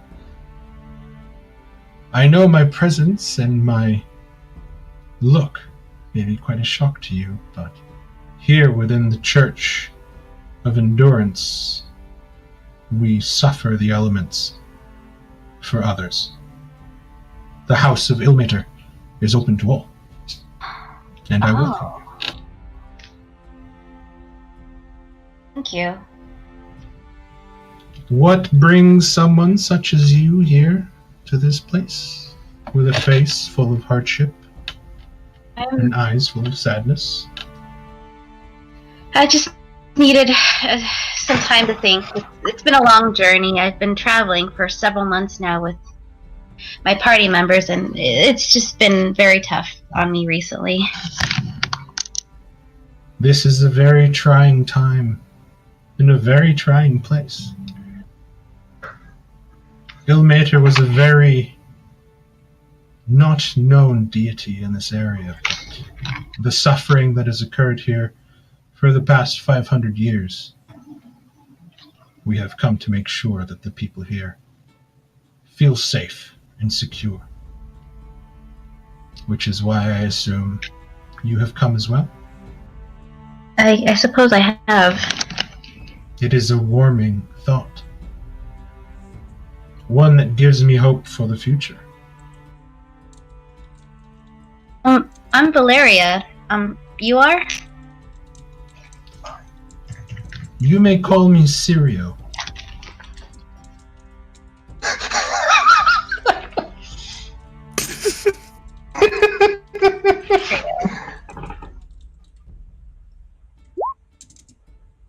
I didn't even think about that, Chris, but your laugh just popped into my head.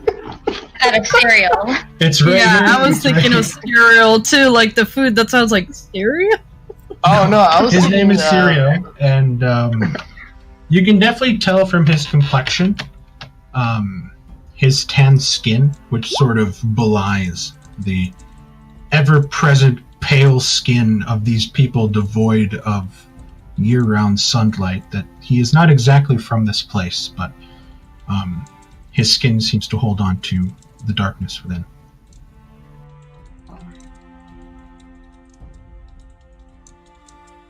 How long have you lived here?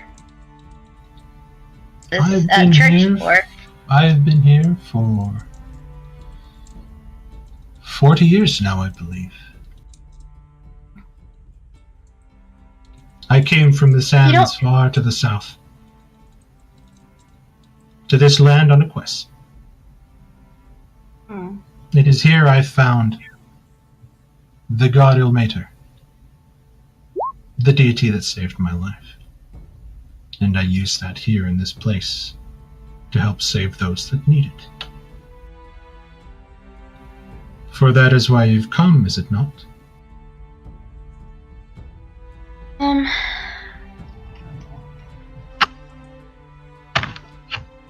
I don't know. I guess I just instinctively decided to come here.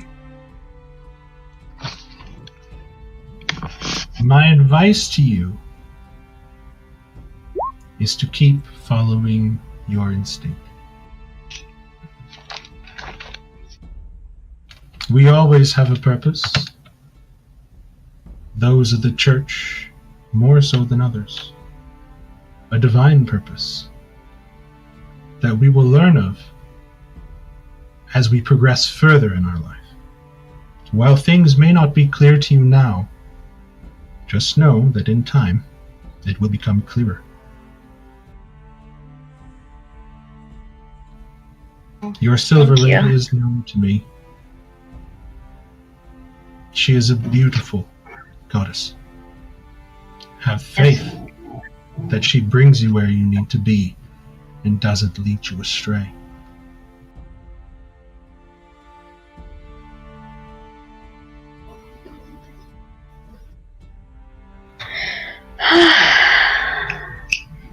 If you excuse me, I have my own prayers to attend to.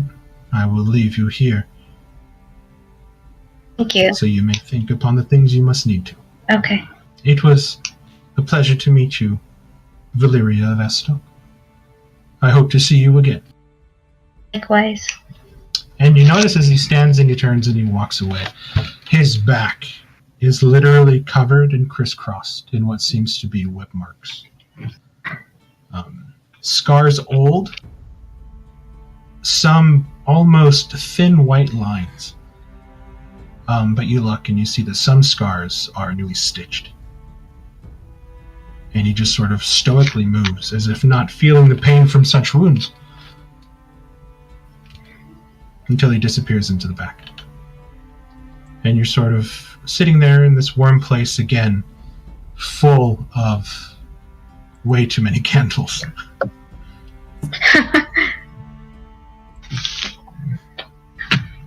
Alright, she does one more prayer for the group. Safe, and then heads out to see if she can find the others. Drummond, as you're walking, it's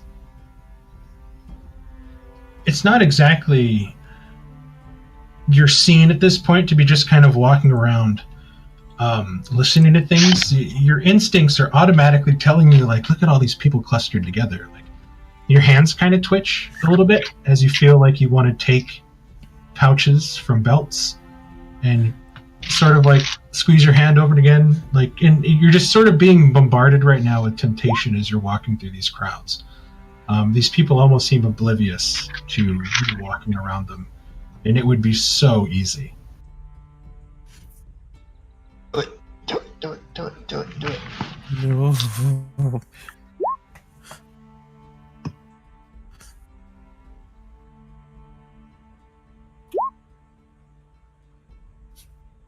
Hello, Wood.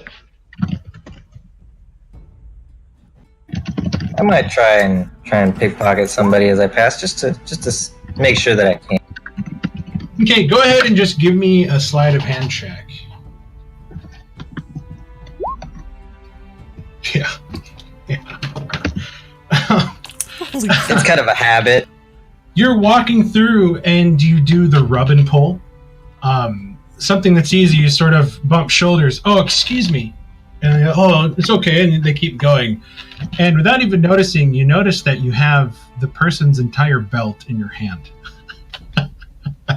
Attached to the belt itself seems to be a sizable coin pouch, what seems to be a dagger, and a smaller sort of pack. As you keep going and you look back and you see that he has no clue in the world which has happened. I still got it. And it almost like a drug addict that just got his fill. Like the tension sort of melts away from your hands and you feel more relaxed. Got to get that rush every now and then. And you keep moving, and then like further down you hear somebody yell, "Ah, fuck! Where's my?"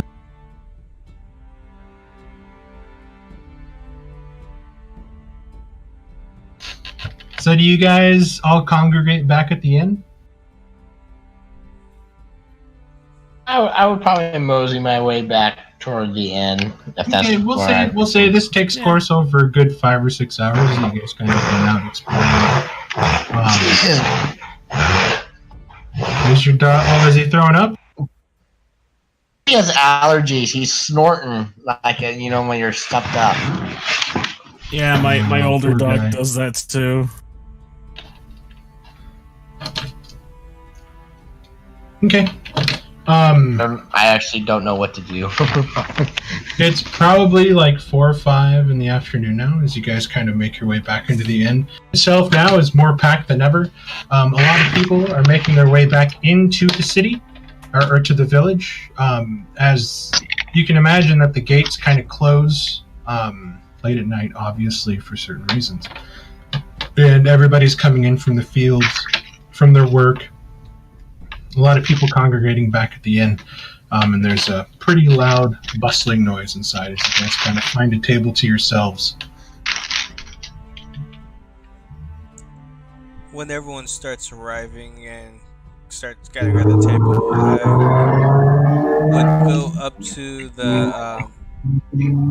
I just realized I never got the lady's name. The tavern owner, and just inquire about possibly getting rooms, and then I would ask. Well, I would ask her name first. Realizing I forgot it. Let me look at my notes here.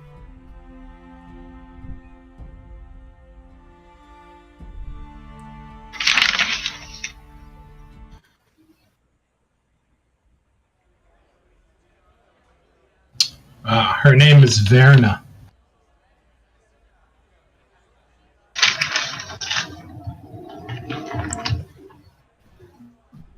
Verna, how much would a room be for the night? Sorry, love. The garrison's bought me all out. I've got no availability inside, but I do have some available stalls inside the stable. It does have its own hearth and some tables and chairs inside there. It's dry, it's warm. I can give you some blankets, some pillows, but as for actual rooms, I've got none. That would do. We'd still be behind the walls for the night. Sure, my companions could use the rest without having to worry about things coming from bushes. I'm just stopping at to talk about the old witches. Oh, Roderick. I like Roderick.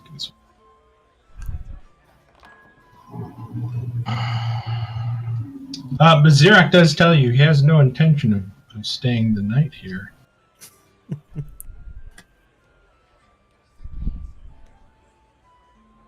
I feel- Go ahead. I feel, Thalion, that the economy of the place is at a high point, like anti-consumer at the moment, because the business is so good. So they're making money hand over fist. They might lower their prices if times were harder, but I'm content just camping right outside the walls by the river if needed. And you are getting the idea that prices for almost everything around here are sort of at a premium. And you don't know if that's because the garrisons are here, or it could be because, the supplies are just that much more important since there aren't many traveling merchants coming back and forth during what seems to be almost a wartime sort of feel to the place. Well, with rooms being as scarce as they are, I feel that they might have jacked their prices up a bit. So I'm a little bit more scrupulous. Did they even say what the price of the stalls were? For staying in the stalls, it'll be a gold per person, and that's for sleeping in the horse stall. And you can probably fit 3 people inside a horse stall. Is that not including the one that our carts are already in, and the horses? The carts in the stable, and the 3 horses are already in stalls. So you've paid the 16 gold for that, or the 19 gold for that, with 3 horses and the wagon. But then for each person that wants to stay in the stable, she's going to charge you a gold per person.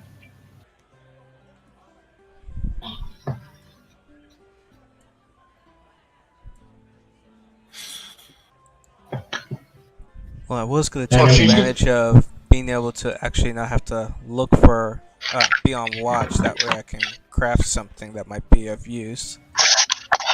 I mean, Lovecraft and Drummond stayed at a very nice inn with very nice dinner and breakfast for 1 gold, and that was a pretty nice, comfortable room. And this is for a horse stall.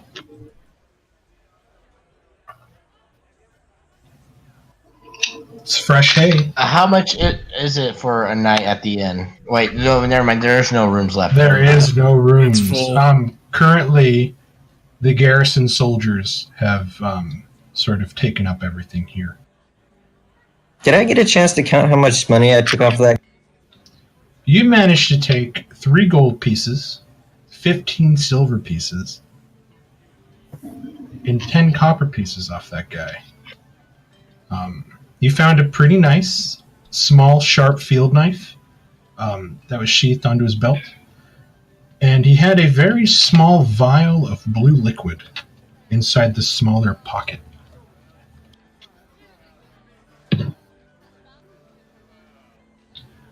You sort of hold the small stoppered vial. It's maybe only like 1.5 inches tall and very thin, but as you bring it closer to your eye and kind of look at it through the light, you see what seems to be almost like an effervescent kind of carbonated look in bubbles, just sort of bubbling away inside.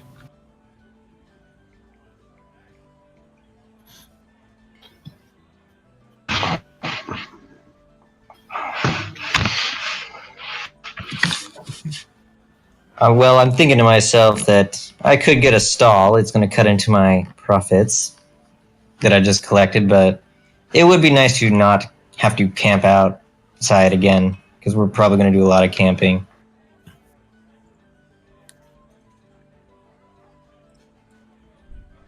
Only reason why I'm probably leaning towards the stall is because I've already paid for the cart and horses. And I can use that time to craft something. So the lady is going to charge me to go sleep in our own cart? Yep, because the wagon is already in the stable.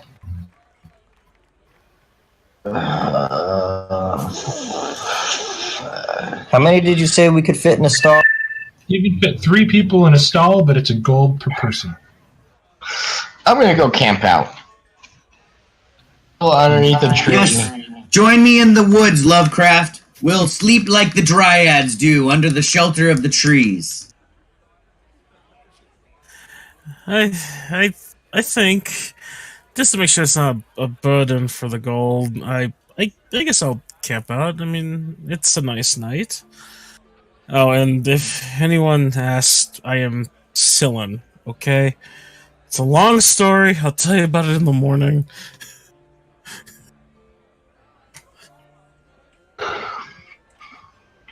Okay, so Zirak, Sillin, and the professor, and Lovecraft, are camping outside the walls.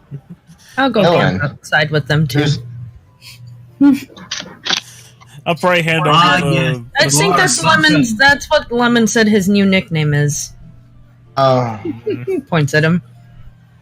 I'll hand over the cooking stuff to Zirak, and it's like, hopefully you put some use to these.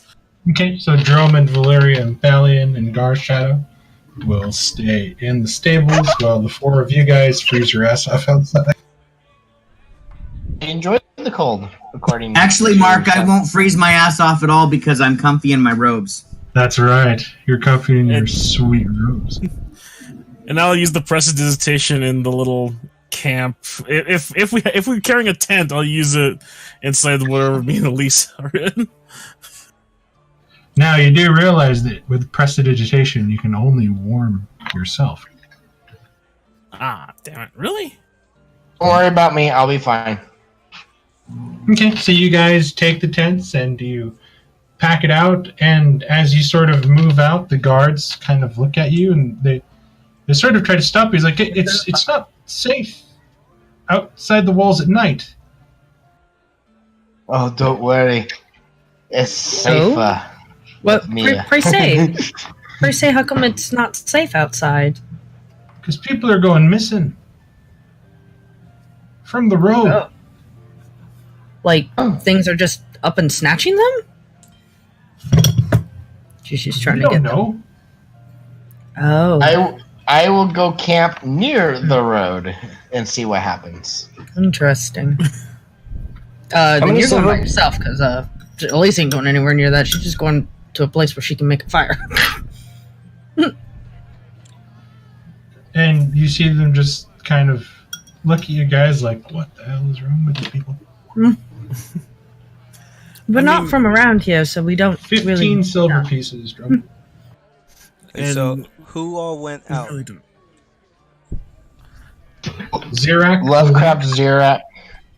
Leomorn, and Valyria, Thalion, Droman, and Garshadow were inside the walls. In the stables, nice and warm, with their sweet hearth and their comfy hay. So, Xerac, before you walk out, actually, because I did say not to separate, so now I am hesitating, letting you guys I'll go be out there. fine.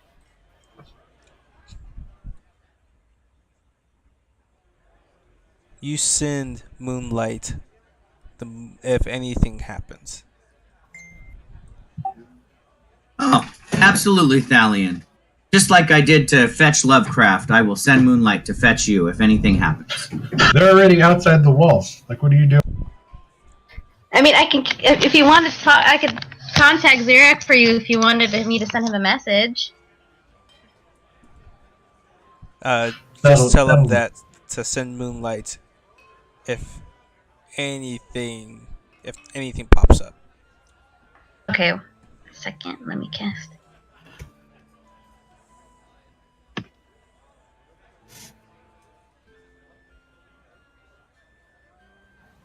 How far away do you guys walk away from the city? Or from the village? Are you crossing the bridge? Or are you just deciding to camp down right outside the walls in the clear area? I would find Like a any clearing village? near the walls by the river, if at all possible. Like any village, like, it's devoid of trees. So you guys are kind of out by the fields at this point.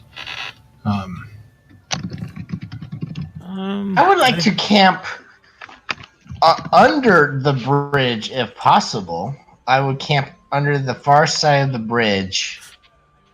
Well, if the bridge is big enough, that might be a small bridge. Yeah, I'm just saying if possible, yeah. Think of the bridge from Hobbiton that Gandalf crosses with Frodo. That's kind of the bridge you're looking at. Yeah, that's a pretty small bridge.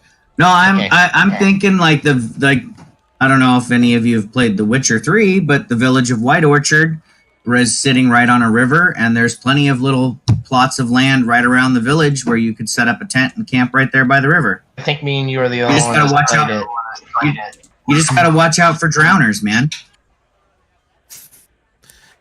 I would like to camp near the water, and Well, and that camp near sounds like a great thing to do. near the bridge. So you're camping away from everybody else, outside of Xerac's alarm circle? Is that what I'm hearing? I am feeling more comfortable near the water.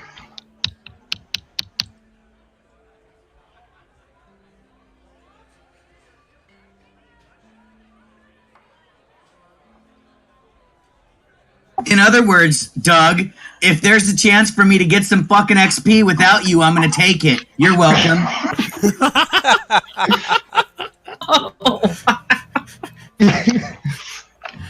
I sense an orange ring flying to your hand right now.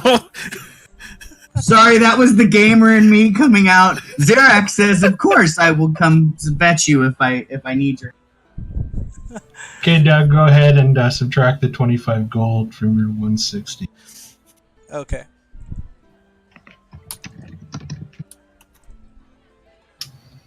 Okay, so you guys make your camp, Xerac. You put your alarm spell around you, Leomorn, and Elise, noticing that for some reason, Lovecraft wishes to go underneath or close to the bridge.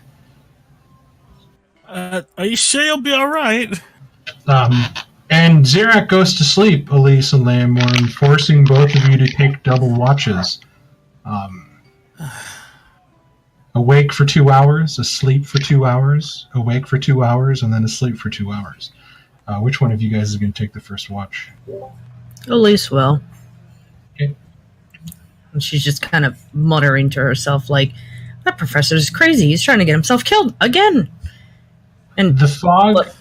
and of course, Xerac's dead asleep. The fog is still Basically, pretty if I thick. have to stand watch, I would stand the last watch and just get up early and spend that time studying my spells while it's quiet. Like, Okay. right just before dawn. If I have to stand a watch. But I definitely go to sleep and stay asleep for a long time, if I can. Okay. The mist and fog outside is very thick, more so around the rivers, kind of hanging low underneath. It does kind of bring a chill to the air, but your guys' campfire kind of sputters and spits with the kind of wet wood that you guys were able to find, but with Xerac's magic, you're able to get it to come to life and fight back the most of the chill coming from it.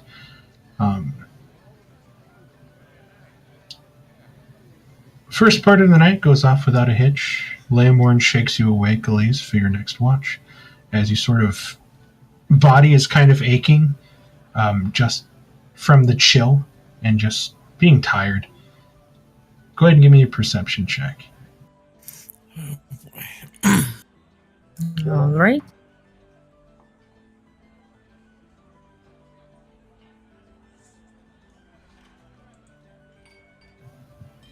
Perfect. You look out, Elise, and you're sort of rubbing your eyes away, kind of looking up, hoping to see some sort of star. Dim torchlight behind you that you can see over the walls. Every now and then you watch as a light flickers and moves along. One of the guards walking along the perimeter on top of the palisade, looking out. You turn back, stoke the fire a bit, and as you look up over the flames, you look down along the waterline. And you see stars. Those aren't stars. But there's lots and lots of light dots in the distance, just beyond the fog. But you can see what seems to be hundreds of eye shine from an animal.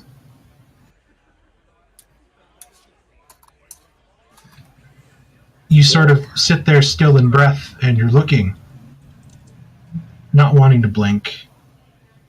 But they're not Yeah, moving. exactly. She's kind of staring in silence, like, And then one by one, the lights go out.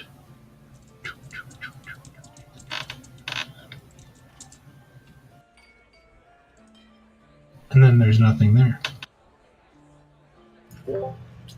she's gonna blink a few times, still kind of staring at the same general direction, and be like, oh, must be my eyes playing tricks on me. I must be just that tired. Huh. That was very strange. Couple hours pass, and eventually you go and you shake Xerac awake. Yep. Xerac, you wake up. Is it dawn already? Feel like I just went to sleep. You have no idea, my friend. She's just gonna... Did anything happen I should be aware of, my friend? Well, I can tell you that my eyes were playing tricks on me, but I did see what... a bunch of beady little lights out there in the fog. I'm pretty sure it's because I was tired, but they all seem to kind of flicker, almost like stars in the night sky, but in the fog. And then they just kind of went out. So I'm sure it was nothing, because, I mean, I didn't see anything or hear anything come close to us. So Well, it's just catch strange. some rest. catch some rest and think on some poetry you may write tomorrow.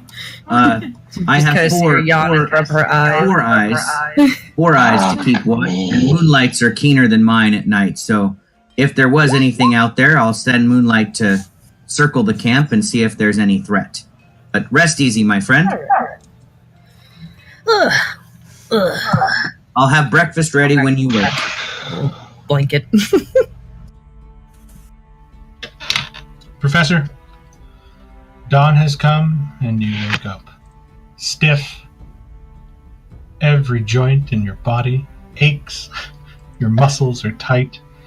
You stand up and you immediately get like Charlie horses in your calves and your hamstrings, in your quads, and you do like the hot foot as you're sort of moving around trying to get your muscles loose. You feel rested though. It was a good sleep. Give me a perception. What did I do? Oh, sweet baby Jesus. Ah, fuck me!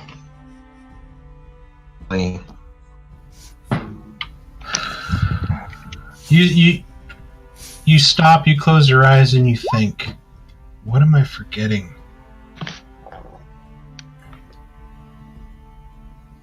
What am I forgetting? And you swear there are memories that you're supposed to know that you just don't. And after a while, just standing there listening to the river go under the bridge, you just sort of sigh, shake your head, and kind of make your way back over to where your friends are around the fire. Zirak, as you're sitting there studying your book, Moonlight flies back, lands on your shoulder, and whispers to you, "The professor is back." And you turn and you look and you see Lovecraft walking through the mist to join you. Leamore and Elise, you both wake up as the gray sunlight starts to get a little bit too much. You smell what seems to be fish that Zirak is cooking over for breakfast. Oh, of course, it's fish.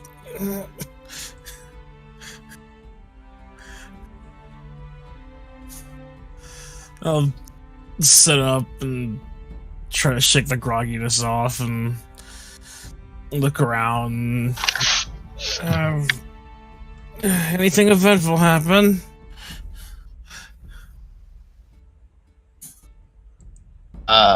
At least groggily gets up and yawns. Nope. I'm pretty sure my eyes were just playing tricks on me the last watch I did. Oh. Hey, Mark, if I sent Moonlight out to scout kind of like within 100 feet around the camp, did he pick up any unusual animal activity around where we were camped? Describe to me how Moonlight would be flying through that area. Low, high, walking along the ground in certain areas?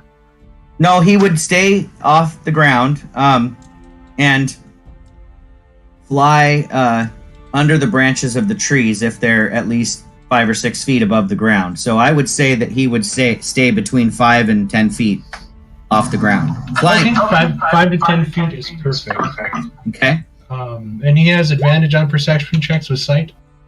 When it involves sight, yes. Go ahead and give me a perception check with advantage. And you're looking through his eyes? No, unless he finds something, then he would alert me. He can, with telepathy. Okay, go ahead and give me your roll.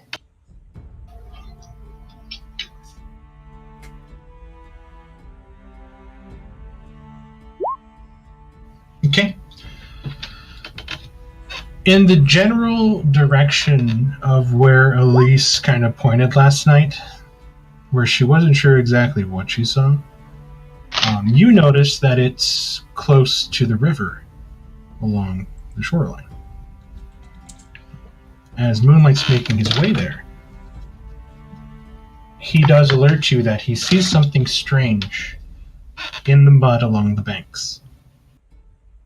Okay, so at that point, I would close my eyes and then use my action to look through his eyes and try to see what he sees. You look, and flying by quickly, you see a lot of indentations and marks on the riverbank that stretch for hundreds of feet.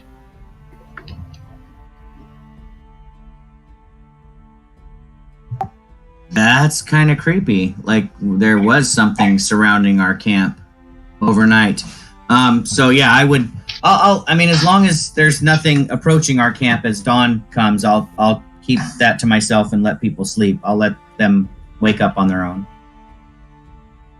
But I will bid Moonlight to return and not stay out there, just in case.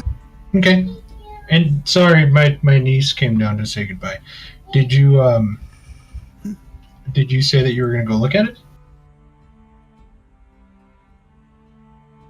No, I said that I would bid Moonlight to return to me and just not wake anybody unless it looks like something's approaching us. I'll wait till everybody's awake in the morning. Okay, sounds good. Yeah, and that's pretty much what you saw through Moonlight's eyes during your watch as you were kind of studying your book. And really nothing else happened. And then morning comes. The three of you that slept in the stable, it does smell of horse, it does smell of old hay, but you guys wake up with the sensation of being comfortably warm with the wool blankets on top of the straw that made up your beds. It's that feeling in the morning where you wake up, but you're in such burrito mode and everything feels so good and comfortable that you don't want to move. This is the first time you've actually had a really good night's rest since you left Valkenburg.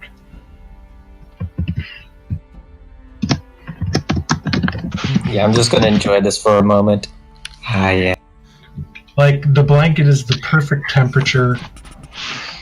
And no matter where you move, it feels like a good stretch. And you just want to lay back and sink some more. Thalion forces himself up, but will probably have trouble getting Garshadow to unwind and get up. After a while, you see what seems to be a stable boy come in.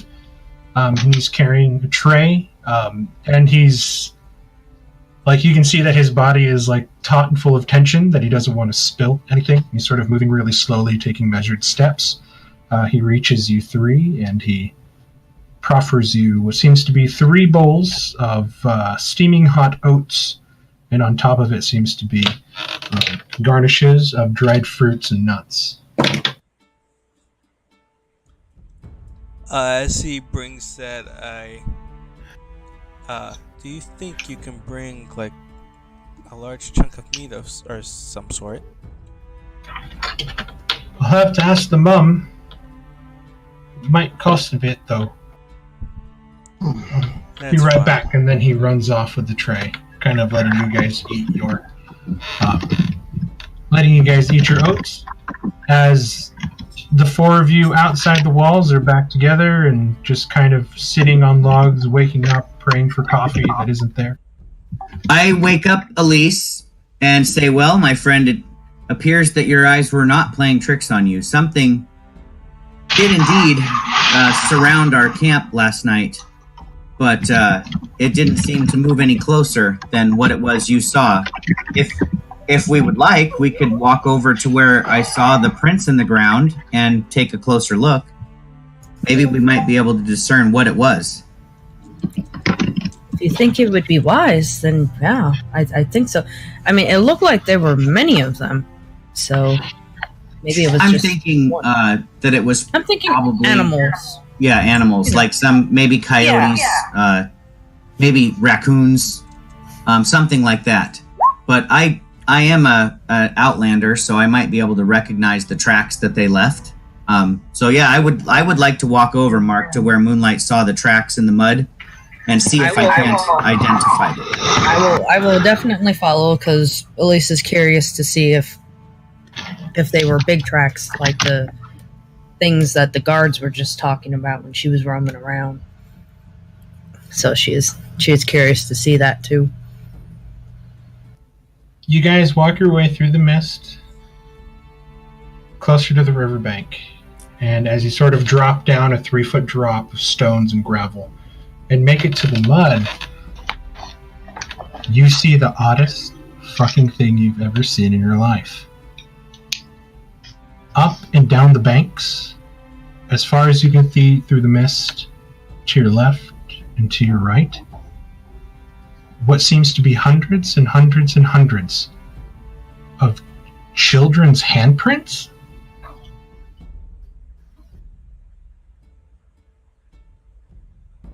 We're going to take a quick break.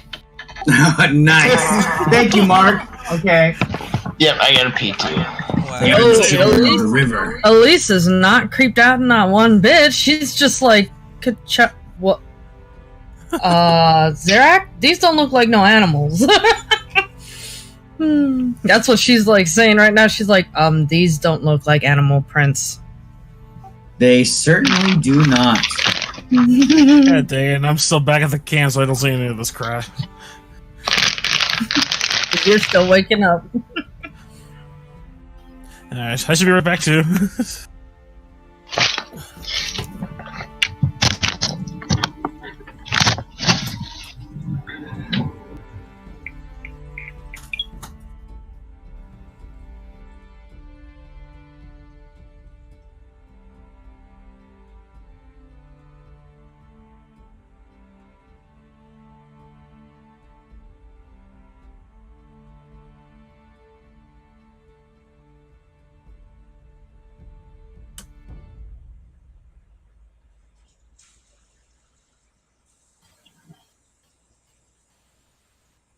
Must have single-handedly defended the town from little itty-bitty zombies.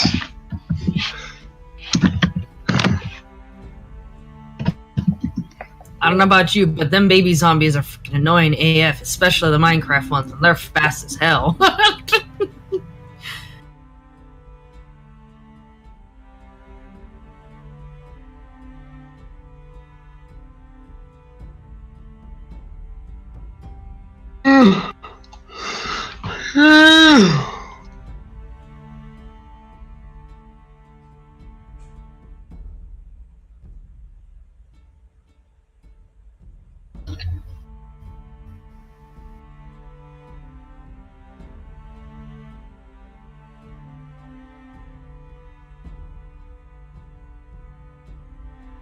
Do I wake up hungry?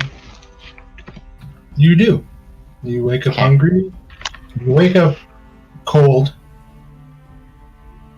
achy.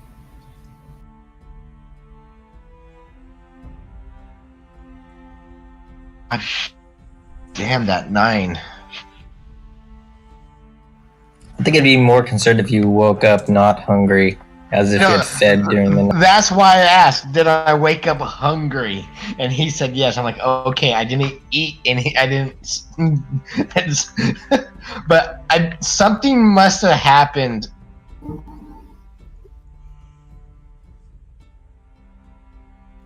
It's Layla coming back, and she's just like, nobody can replace.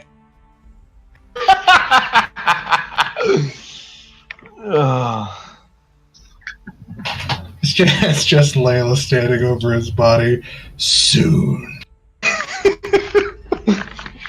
with Euceris behind her.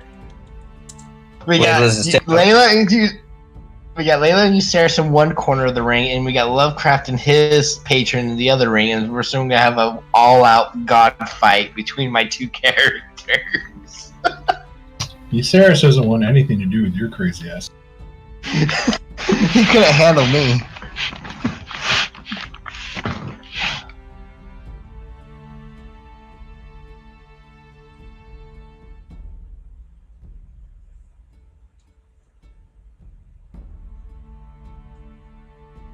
Do we have everybody back? I'm back.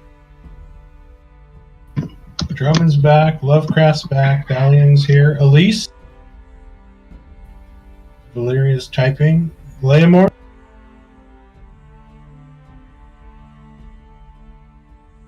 It was the observer. He was there at the bank, at the riverbank. Yeah, the observer was watching Lovecraft sleep. All it would take is one push into the room.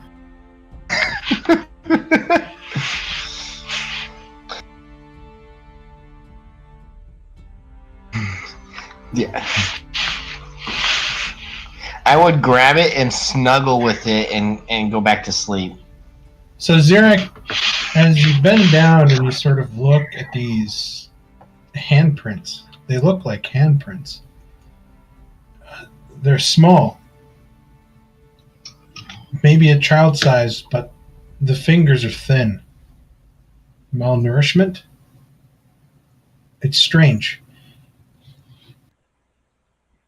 But they just cover every inch in this chaotic pattern of just handprints. Do I see any footprints beneath the handprints? You look, and it's literally just handprints. It looks just hundreds and hundreds and hundreds of child-sized handprints. You walk down the bank further, and it's the same. You walk for a good 5 minutes, and then you walk back. This is indeed very odd. All I can think in my head right now, what's going over and over in Xerac's mind, is that crazy man with the big bulging eyes saying, "Witches!" Xerac is thinking that in his head right now. It must be the work of witches. Roderick for the win. Xerac is thinking that Elise is over there going, you don't think these could be more of those things that we came across, those zombie things in the caves, do you?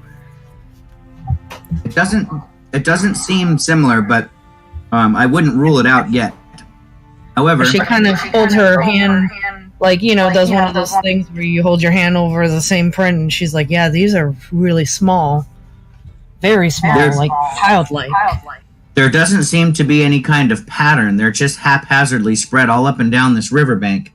Like how I saw those eyes all over the place. Yes. Mark. But the moment I run into hands that have eyes, I'm going to do... The moment you run into hands that have eyes, please do scream so the rest of us Yes, can run. I'll definitely scream for help. What's up, Lovecraft? Are they near my camp where I camped out? Huh? Are they near where I slept the night? You don't know. You sort of woke up and did your stretching, and you were thinking back on trying to figure out something that you think you forgot. If only you had Neville's Remember All, but you don't. And you just walked back towards camp, really not perceiving anything directly around. Okay, I wasn't sure if I saw them walking that direction or not. And I was gonna... So never mind. Well, this will make an interesting thing to tell our friends. Let's head back into town.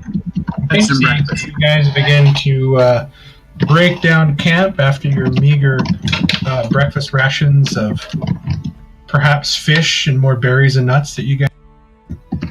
Actually, today, I just popped a berry. I'm good for the rest of the day. Do you share with the other one? I offer. If they would like a berry, then they don't have to eat anything for the rest of the day. We still have to drink water, though. Yeah, but we don't have Elise would gladly accept. You didn't put any of that stuff on it, did you? No. These are just straight good berries. Emphasis on good. Alright. So- I've never had one of these. So, who took one? I'll take one. Yeah, and Elise did too. Professor, do you want a berry? If you're offering it, yeah, he'll gracefully take it. Okay, I just need to know because I can only make 10 per day, so I have 6 left. You guys pop them into your mouth, and usually the berries taste different every time you eat them. Today, however, they taste like the juiciest, sweetest huckleberry you've ever had in your life. It fills you up. You feel energized, ready to take on the world. Makes up for the cold. Birdie Potts, yeah. Today they taste like earwax. Did the boy return at all with any hunk of meat? He comes back, but he comes back with a price. A large hunk of meat will cost you 5 gold. I look to Garshadow and I pull out the 5 gold. I'm like, he definitely needs it. You drop it into the kid's hand and he kind of looks at it, eyes wide. Whoa, and he sort of turns around and he runs back. After a while, he comes back struggling, holding what seems to be an aged leg of lamb, and kind of brings it to you. It's pretty good size. Enough to sate the lion's hunger for now.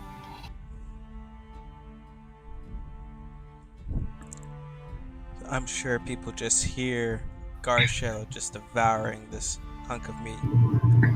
He literally eats it in like 30 seconds, crunching bones, eating everything.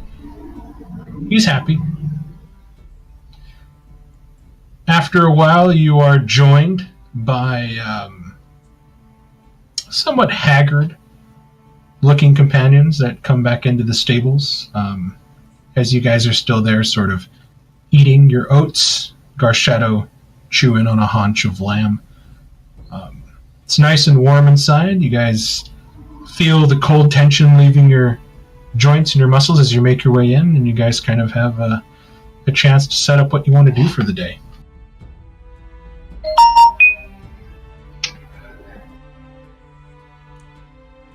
I'm not sure if anyone found out any information yesterday, but so far it looks like the road is still leading to Casper's Ferry. I guess it's been 2 weeks since they've seen her. You think she'll still be at Casper's Ferry? I can only hope, and I'm probably gripping pretty tight on my halberd as I'm trying to stay hopeful. I'm guessing that at the very least, Thalion, if it sets your mind at ease, that even if they're not there, their word of where they went will be. We're obviously at least a month or more behind, right? So I'm sure she's somewhere safe. I mean, she's a smart girl, as you say, right? So I'm pretty sure she's staying out of trouble. She is pretty resourceful. I mean, if she's anything like you, I'm pretty too. sure she's found a safe haven somewhere. She can turn into animals, so she's pretty resourceful. Oh, well, she can't turn into any kind of animal that has small childlike hands, can she? Childlike hands? That's oddly specific. Yeah. Like or something? Yeah, kind of, I guess. Okay. Last night when we were camping out, I saw some eyeballs. Bunch of eyeballs surround our camp. As you None say of them that, moved I look into straight our... to Zerak. Didn't I say well, send a okay, message let me if you rephrase guys saw this. anything? These eyeballs looked like glowing star-like glimmers, but they were coming from the other side of the river. So I can only assume that these were eyeballs. I do not know if these were eyeballs. These were just glowy little lights. They were a lot of them. And then all of a sudden, after a little bit, I stood there quietly. I didn't move. They didn't. Whatever it was, those things didn't move.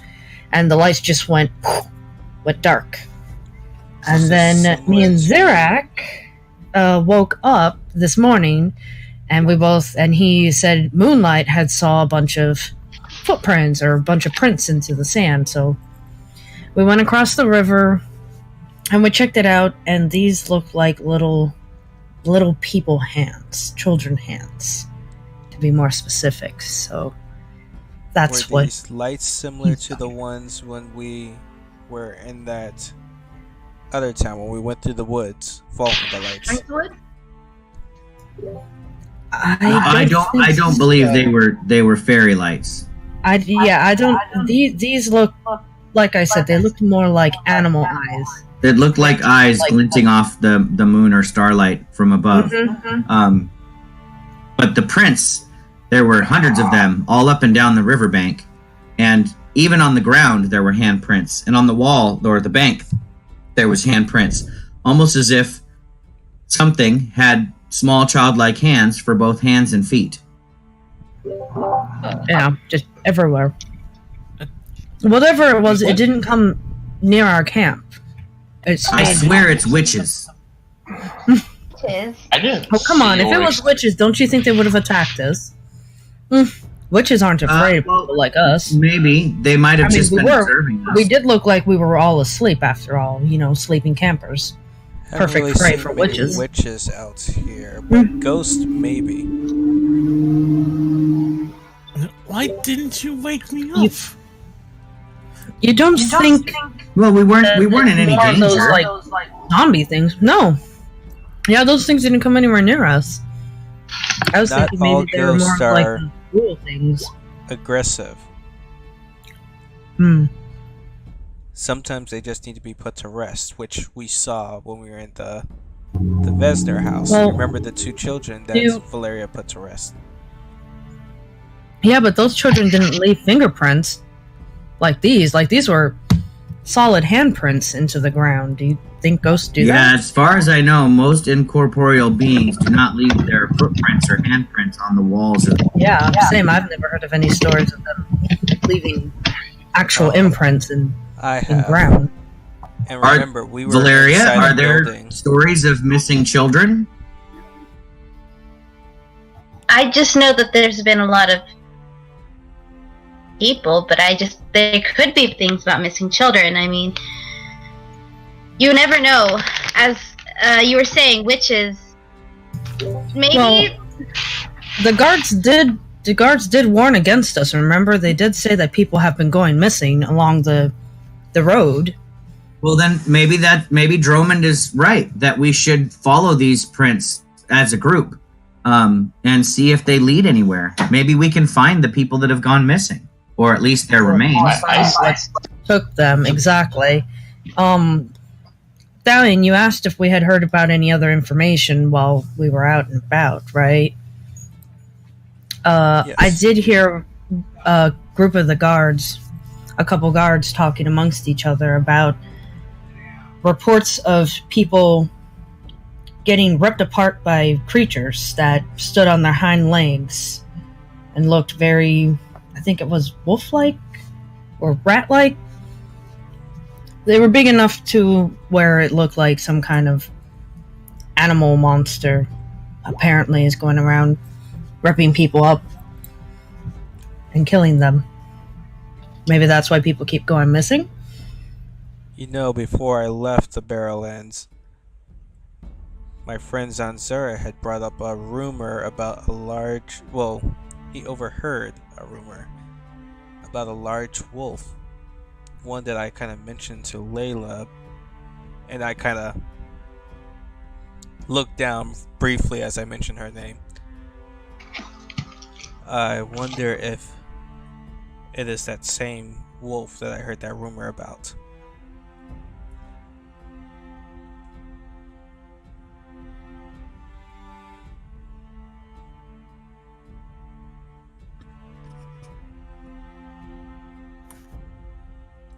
Well, maybe we should pack up the cart and go take a look on these tracks. See what we can find. But I sat next to the river and I didn't hear or see anything. That's not surprising to me, Professor. You sleep pretty deeply and you are getting on in years. You do kind of emit some scary sounds, so maybe they were quite frightened of you. It could be that the snoring that you make when you sleep scared anything for miles around away. It might be that. Now I'm just picturing little Nicky when he's sleeping on the heater. Oh god. When he's talking and that like hellish thing, and his roommate's totally scared of him.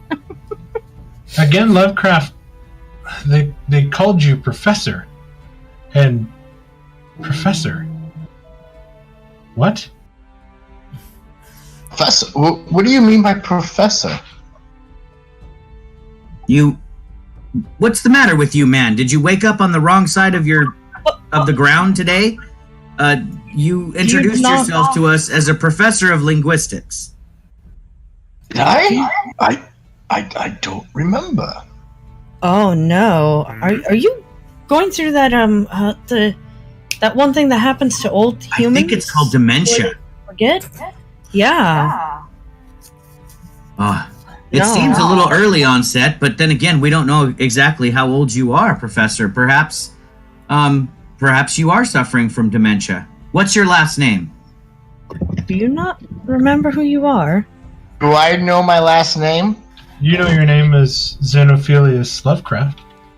My I don't name think any of us have known his first name. Xenelius Lovecraft. Okay. So Lovecraft is your last name. Got you.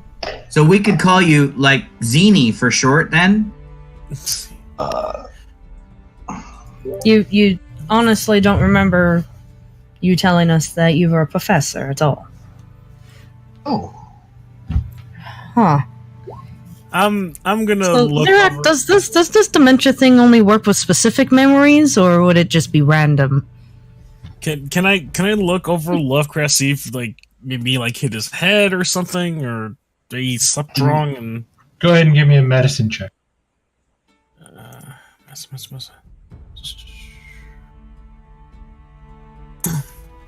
He looks normal. His eyes aren't cloudy. They're responsive to your snaps and to your movements.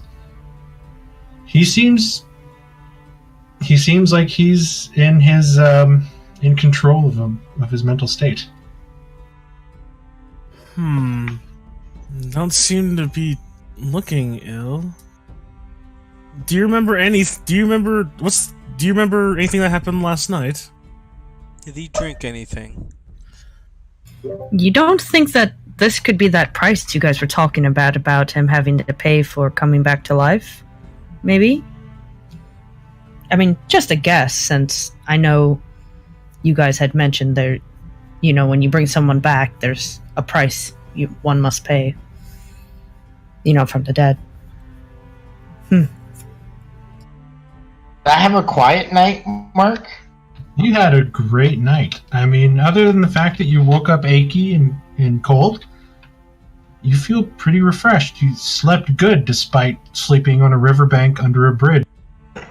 I slept beautifully. I mean, yes, I woke up sore like I have been, but I slept pretty well on the bank. Do you remember the last few days? Yes, I remember the last few days. You recall the fights with that weird undead guy on the road? Yes, I remember that. With frightening clarity.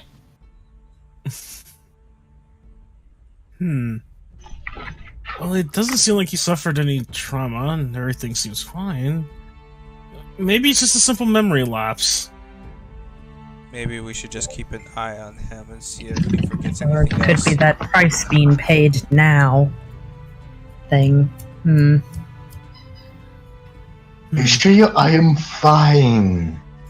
Gives him a stink eye. Sure, whatever you say. I like how half the party is like, what's going on? And the other half of the party is like, what should we call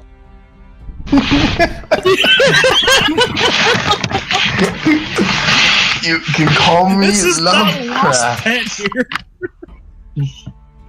Now he's gonna start breaking everything down and setting the cart back up. And I mean, you have nothing to break down. You slept in a horse stall, so yeah, I'm everything hooking the was horses back up to the cart. You guys move the wagon outside. You hitch the 2 draft horses out. You guys brush them down, get the blankets on them, saddle them up. Ophelia and Troy are ready to rock 'em, sock 'em. And you guys sort of get going around 10 o'clock in the morning.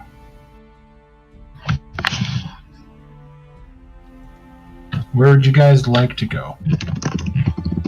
I heard. Well, are we gonna go check out the handprints? We can take a look at that, but the ultimate destination is still Casper's Ferry. But Yeah, I thought we were gonna at least go and investigate to see maybe if those hands led somewhere. Yeah. Yep, sounds good.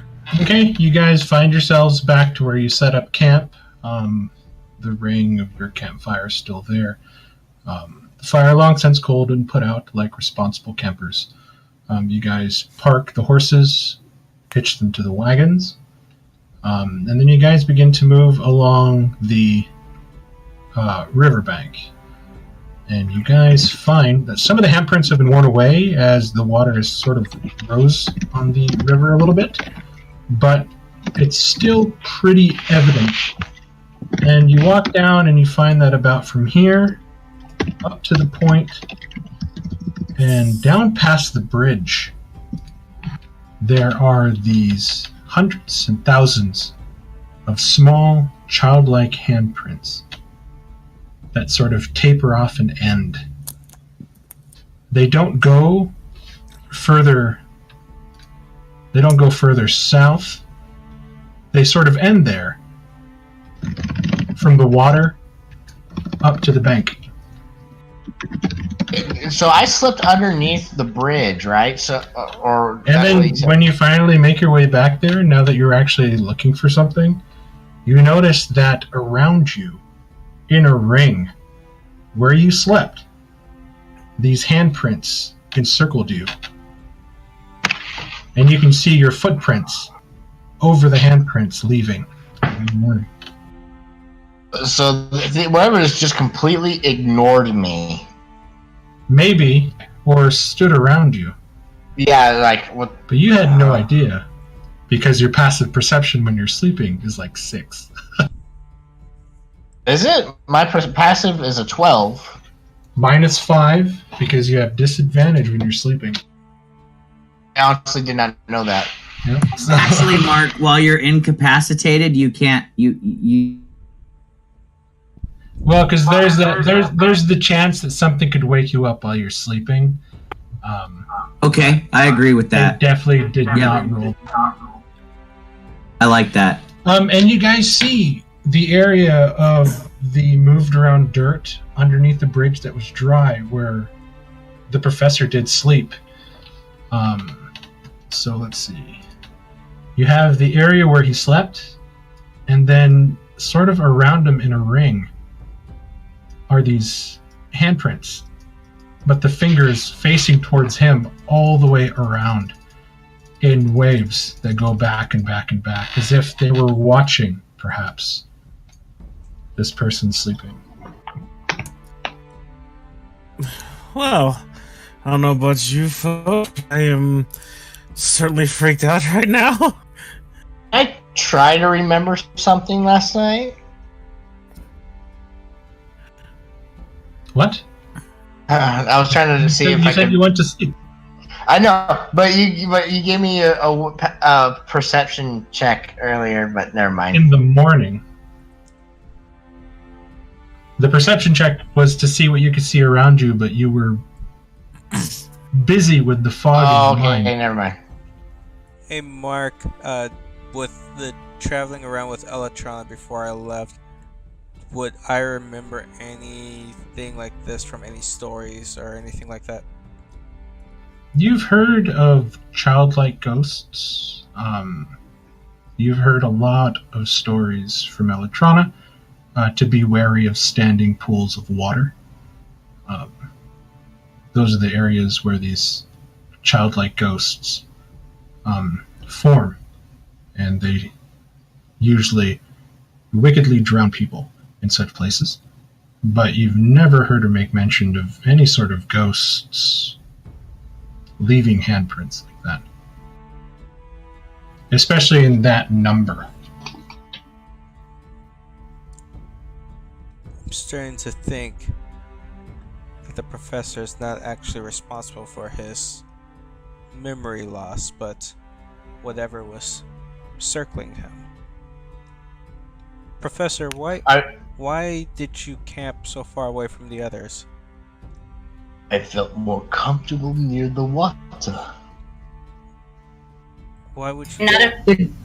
Did you sleep on this side of the river, or did you sleep on the same side as us at least? Except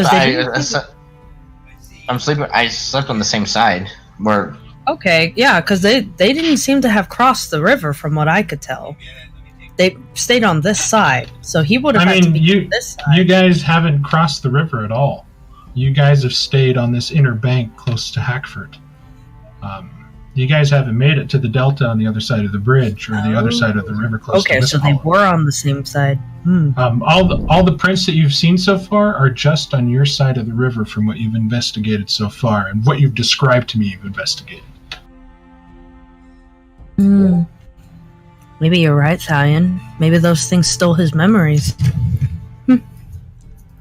Why would you stay so far away from the group with everything we've heard going out here?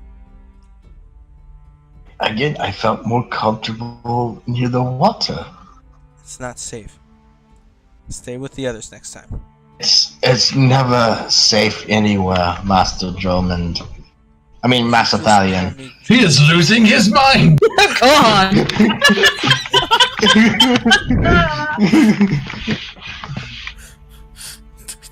I turn around and be like, I didn't do it. What? He's the one with the mask. Remember that.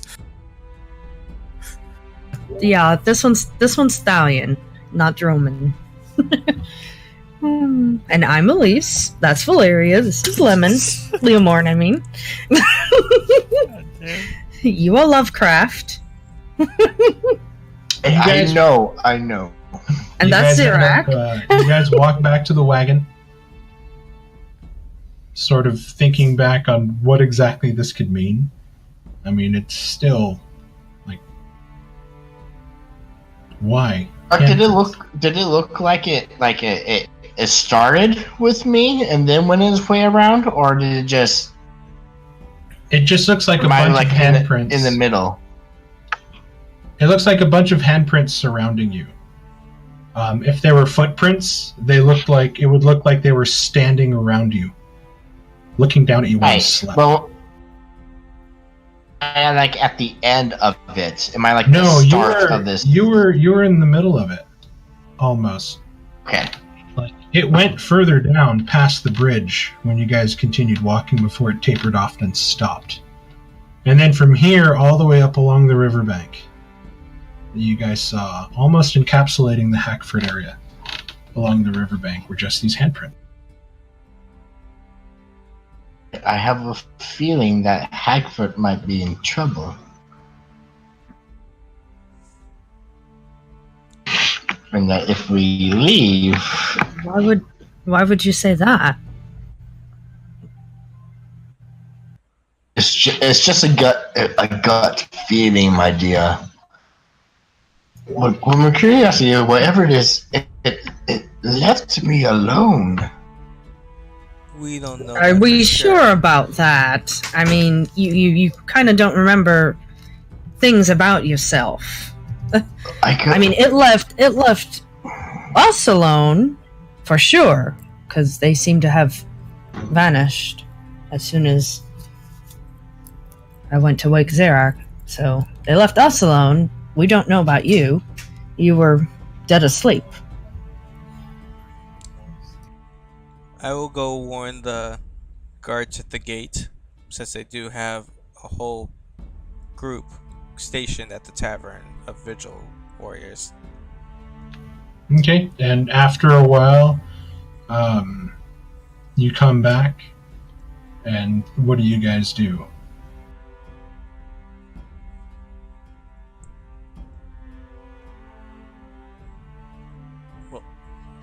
Next stop is still Casper's Ferry.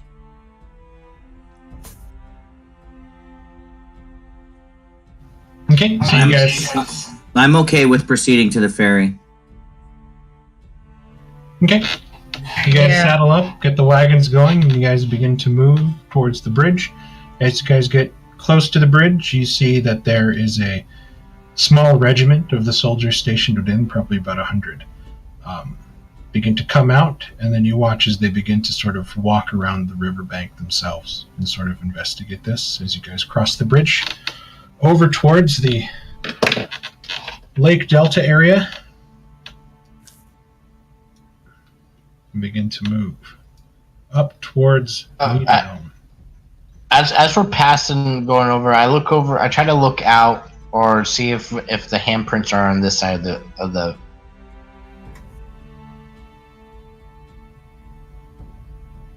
You're gonna have to jump out of the wagon to look.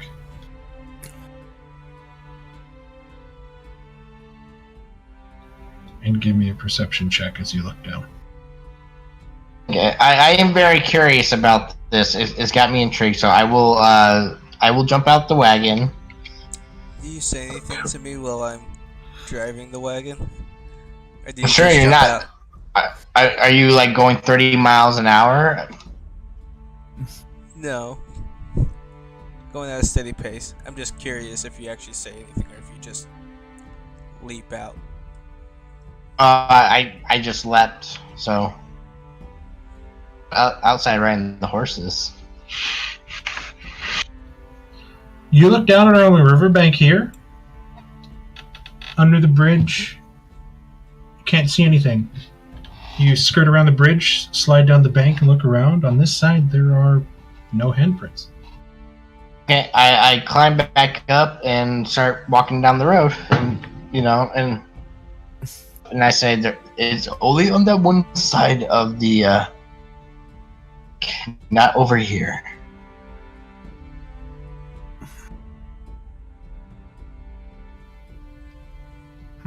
A day's worth of travel brings you here. Again, the roads are just so bad and so wobbly and rocky with potholes of just not being maintained for quite some time that, I mean, the most you can manage is like 5 to 7 miles per hour with a loaded wagon that you feel safe controlling it through here and making sure that wheels don't break. You guys pull over into the grasslands area. Gather what wood you can find, what wood you've grabbed on the way, make a fire, set up camp. I go away from the fire and camp like near what seem like a stream bank. Okay. Near As the you're water. Walking away, you're just hearing a lecture from Thalia and probably getting quieter and quieter as you walk away.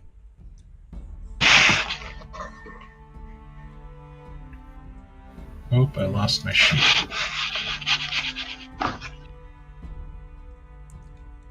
I will scan the area for some herbs while we're setting up the camp.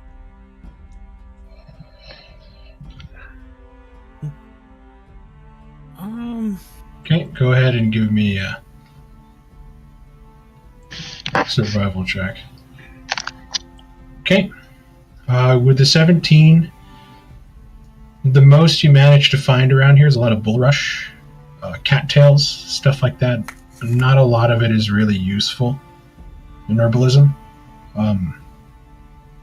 You're able to find about 10 gold points worth of stuff.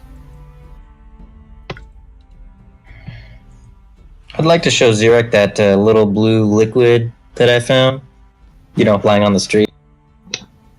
Xeric Drummond comes up to you and he says he found this little vial of bubbling blue liquid on the street there inside Hackford. Just lying there on the street, Drummond? Yep, just lying on the street like it was meant for me to find it. Or meant for any fool to pick up, but let us have a look. That is why I brought it to you, because I knew you were the smartest person around. Keep the compliments rolling, my friend. They do well. Did you yell that out so I can hear it? No, I didn't yell anything. I'm talking calmly to Droman. No, I wouldn't have yelled that. You've given up your professorship, so you're no longer smart anyway. I would smell the liquid first to see if it has a smell. There's a definite chemical smell to it. There's no sweetness. The It's a very astringent chemical smell. Well, Leomorn might be the better one to look at this, as that seems to be his specialty, but I could run a few experiments. I could test it on various substances and see what it does, if you wouldn't mind loaning it to me. Or we could get Leomorn to come look at it. That's a good idea. Hey, Leomorn, what do you think of this? I need a sec. I'm not willing to drink it since it's very chemical in nature, but it might, like, pour it on a leaf or something and see if it dissolves the leaf like acid.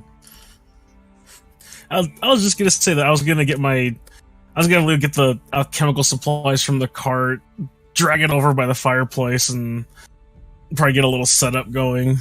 Okay, so you see him pull out this pretty large leather bag, and he opens it up, and he starts pulling out all these different sorts of implements. And he looks at the potion. Go ahead and give me... either give me an alchemist kit check or arcana, up to you. Your alchemist kit requires intelligence, so... If you're not proficient with arcana, I say use your alchemist. Well, I think we got arcana on here, so... You look at it, and you don't even need to run a test. You've seen liquid like this before. You've seen your master, your stepfather, brew it. You do not have the skill or the knowledge right now to make one of these, but you know that this is a potion of heroism. Huh. Very interesting. I'll probably have, like, these little... I'll probably take out these glasses that are also in the alchemist. Just put them on as I'm looking over it, and I'll look over to Drummond. Where did you find this? Oh, it was just laying on the street, abandoned. On the street. Abandoned. What can I say? That's what happened. Do I believe him? Go ahead and give me an insight check against Roman's deception.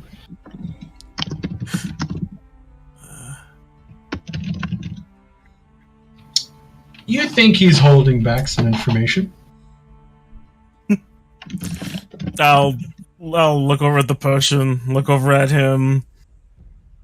Right. Okay. Well, whoever it was that so carelessly left this on the side of the road in very intact vial, they had no idea what they were holding on to. I do suggest, though, that we do hold on to this. Because even though I cannot do anything here, I do know someone who could possibly help maybe make these. So you told me it's a potion of heroism, but what does it do? Who might benefit out of our party to most hold on to this? I guess I would know the effects of it, so... Well... Thinking back to my father... This could benefit someone who would be out in the front line. Anyone who's willing to take the blows and the hits would definitely benefit. Unfortunately, there's only one here, and the only person that can maybe make more is nowhere near here. Zirak, Valeria comes up to you, and she sort of has the ring in her hands, the one that you know that you guys found off of the dead cleric inside the ghoul cavern below the broken down house.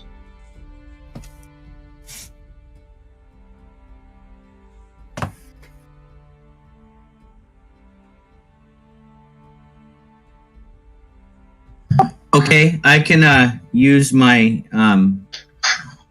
identify on the ring that Valeria handed me.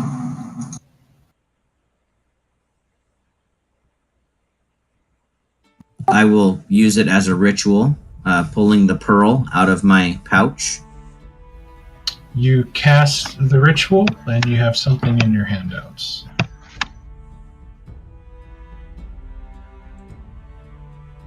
Everybody? No, just Zirak, because he's the only one with identify. Okay, I'm like you said, handouts. So He has more than one handout. Ah, this ring is a good find indeed, Valeria. It would serve you well to wear it. I believe it should protect you from harm, and harm from both weapons and spells and possible other dangers to your sensibilities. Oh. In other words, it gives you a +1 bonus to your armor class and your saving throws.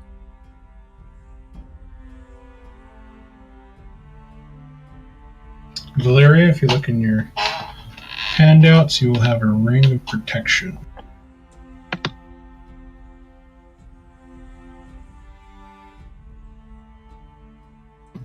Very valuable, considering that the last time we were in a bit of a scrape, I had to save you from the brink of death.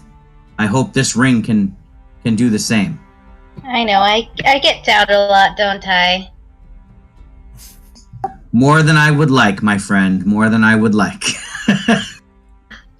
As you say that, Valeria, Thalion walks up and hands you that familiar herb that gave you a little bit more health. Oh, I guess, yeah, I'll take it. It came in handy last time, I almost died. Okay, go ahead and subtract the 5 gold from your herb list. Well, rest assured, Valeria, we have your back. Can't have our cleric going missing on us or dead.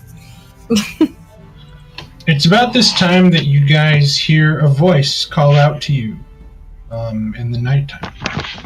Then you just hear a very, "Ho there! Might we share your fire?" And it turns out you guys look around and you still don't see anybody around the mist. Is Guard Shadow tensing up or growling? He has his ears perked and he's looking down the road.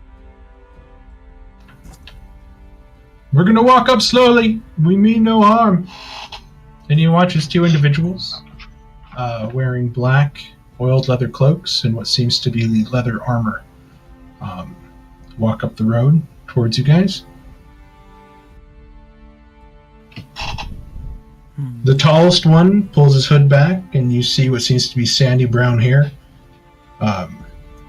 over what seems to be lightly pointed half-elf ears, and the smaller of which pulls his cloak back. You see a shaved head, a very dour looking human. "We just seek some more this night, if that is okay with you." Blackhearts, are you? Oh, sorry, I didn't mean that. Shadow Walkers, are you? "We are. And you are?" I kind of bow towards them. I used to travel alongside Elytrana.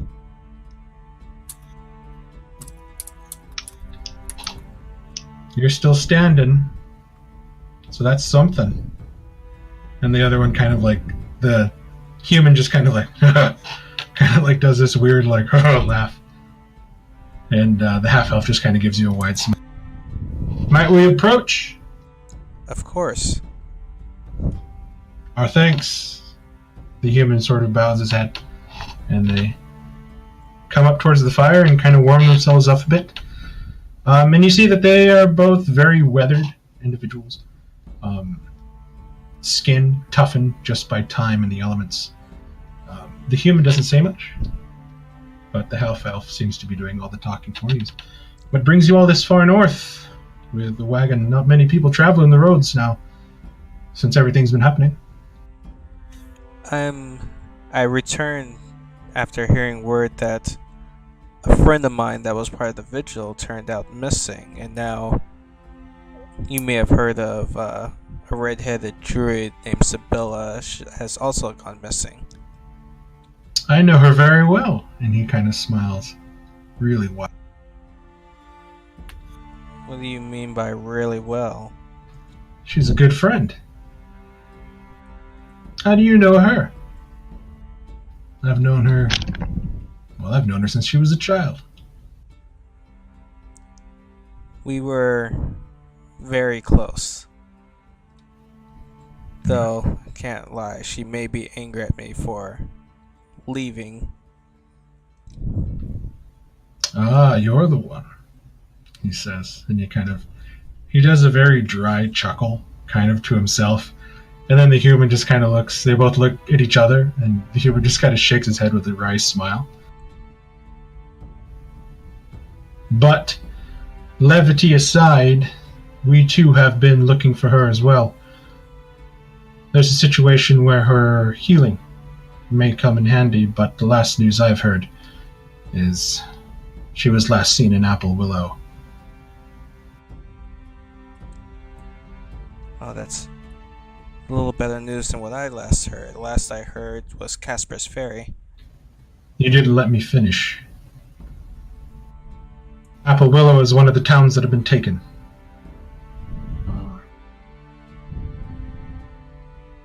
Taken by what? Whatever else has been stealing the people. And you clearly remember now that Apple Willow is one of the towns that you saw posted of the Vanished. A place that was thriving with life that has seemingly been abandoned and the people not seen.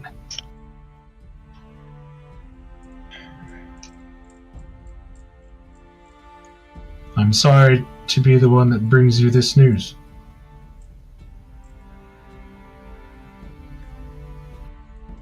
But there is hope. She's tough, that one. And then the human kind of grunts. His ascension.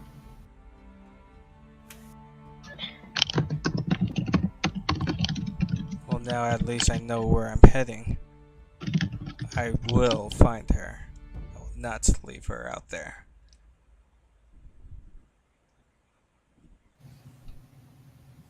So you continue north?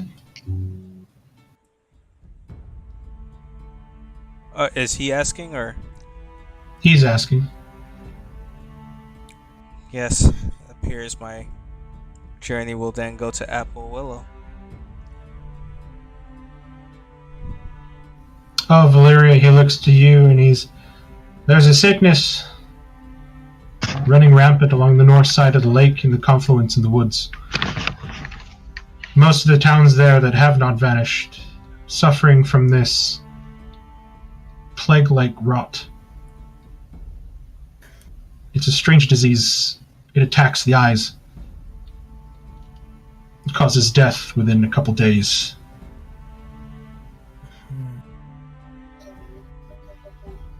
Attacks the eyes.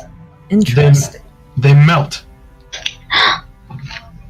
Oh, like almost as if something were to burn someone's eyes out, per se? More like Or just melt? pop and liquefy. But Oh, something in that manner. that does sound Forgive horrible. my humor. I do not wish to laugh at such harsh things, but it seems the laughter is the only thing that can keep me from breaking down. And you can see he's got some pretty sad eyes behind his wide, charismatic smile. And just the human, just sort of unchanged. He's just gruff in nature, The as if you're fact staring that at a stone you wall. can even joke after witnessing such horrifying things is, I think you're doing a pretty good job at staying strong there, good sir. Did you guys know Electrana well? I've known her for a while. Very interesting, that one. Always wanted to train with her, but I never got the pleasure. Kept an eye on her, though. The human just sort of shakes his head no. Happen to know where she's been heading lately? She seemed pretty exhausted when I last saw her. Not quite sure. Last I noticed, most of us are up here in the north. This seems to be the epicenter of everything that's been happening. Speaking of all you guys being up north, did you happen to know of a Shadow Walker named Rance? I know of no one by the name of Rance.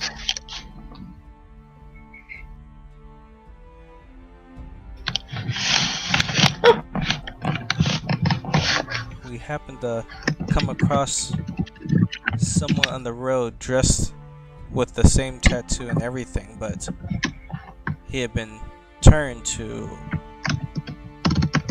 quite an intelligent undead warrior.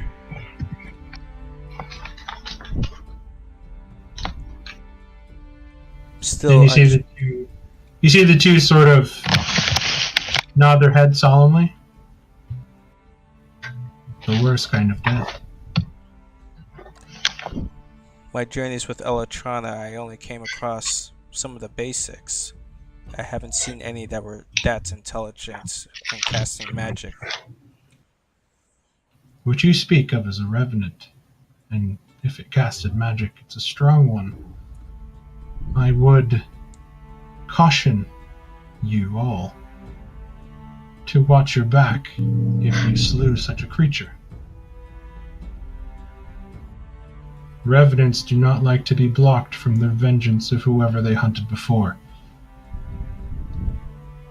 They just add a different name to their list. So even after being slain, they rise back up? There is no place in hell for creatures such as this, for they do not wish to leave the world until their desires are sated. It is a very strong hate they carry in their heart for the thing that killed them. Strong enough that they lose whatever goodness they had before and become wraiths of pure destruction. I'm amazed you all survived such an encounter. That is good to know. I made sure to follow everything Elytrana showed me. We took the head off, we burned the body. What would he return to? Any body it can find that is dead or rotting. And if you're familiar with this land, you should know that there are a lot of dead bodies. No wonder Elytrana was so angry of me leaving so soon.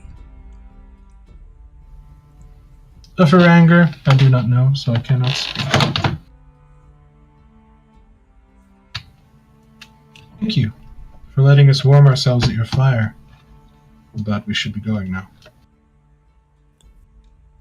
So soon? Don't you need a little bit more rest? We rest when we die. Thalia and Silvermane. Zurak, do we have any, I don't know, possible food we can part with these gentlemen? Keep your things! You'll need them. And you watch as they start to walk out through the fog. Before he leaves, I ask you his see name. that they are going northeast in this area. Do I get his name before he takes off? Do you ask it before he takes off? Yeah, I was trying to get that through before you finished. You may call me Gwyndar. It was a pleasure, Gwyndar. This sack of shit is signed. And the human just sort of holds his hand up as he continues to walk. They see me huddling in the.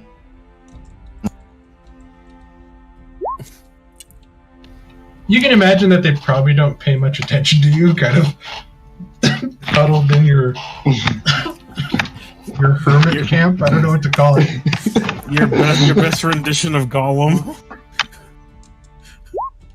and they sort of vanish into the mists. The light, it burns us. Sorry.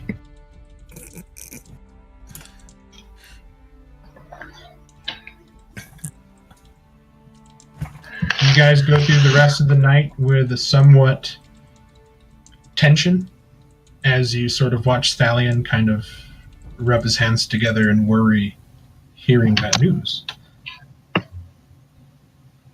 And you all switch off on your watches. Nothing happens. You guys pack up and you begin to go north. Is there any more handprints? You look around where you sleep, there's no handprints. Along the road, along the banks close to you, no handprints.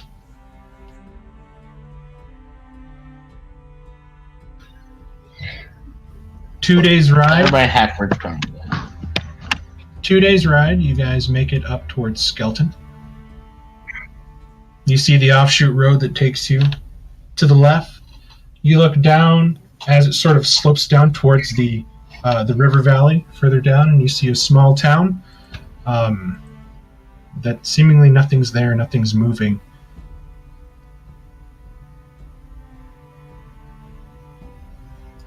Another 3 days, if you guys want to skip that far. Leomorn, you'll be glad to know that you are no longer a woman, and that was a while back. So you are back to Leomorn. You awoken in the morning, feeling something incredibly tight around your chest as you forgot to take off your bra, as your male self, your male self was much larger than your extremely petite female self. I think at that point, I'd like flail a hand at Elise, like, help, can't breathe. Oh, hey, look at that, Lemon. You're no longer Leomorna. I can notice. I can't breathe. Just 5 days, cuts off the back. 5 days north from Hackford, you guys arrive in, again, a very large settlement town with large palisade wooden walls. It almost mirrors Niederhelm. Are you guys pushing through to keep going up? Or are you guys stopping for supplies, stopping to stay the night at an inn? I know Thalion is anxious, but he will still turn to the group in case they think they may need some supplies or a stop. Unless I need to refill my spell component pouch, I'm fine not stopping. You haven't used many spell components since the Revenant fight. So if that's kind of what I figured. So unless we need to stop for food, I can. I mean, if worst comes to worst, if we're running low on food, we can eat good berries every day. I mean, that's fine, but it's up to you guys. If you want to, if you're getting sick of the fried fish that we have, or any of that. I mean, you guys are starting to run out of fish. Especially the smoked fish that you've had. I'll say that you guys are able to like forage for the things that you needed extra to sort of make your dinners better. But it almost seems like potatoes. The pace has sort of quickened. The nights feel extremely short compared to the days on the road, as you guys are noticing that Thalion right now has a very one-track mind, and that's to get to Apple Willow, north of Casper's Fair.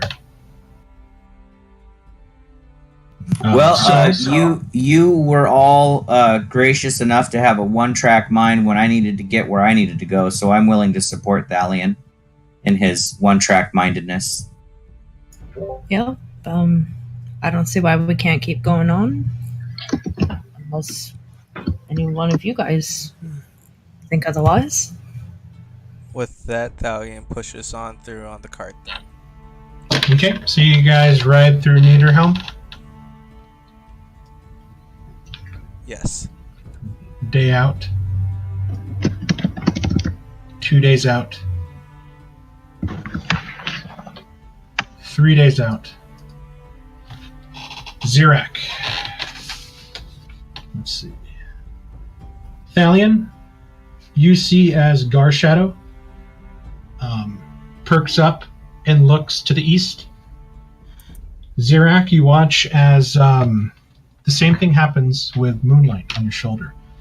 And moments later, you both hear what seems to be echoing screams coming from the east. Towards the lake? Towards the lake. Up ahead, just what seems to be on the other side of the hill, you can pick out what seems to be a road that turns off down towards the lake. Allian, do we have time to investigate those screams? It sounds like someone may be in trouble. I turned the cart so we can head towards the scream. Okay, so you guys go further up, and at the turn just behind the hill, you guys see a sign. Whoop, shit. The sign says Dresden.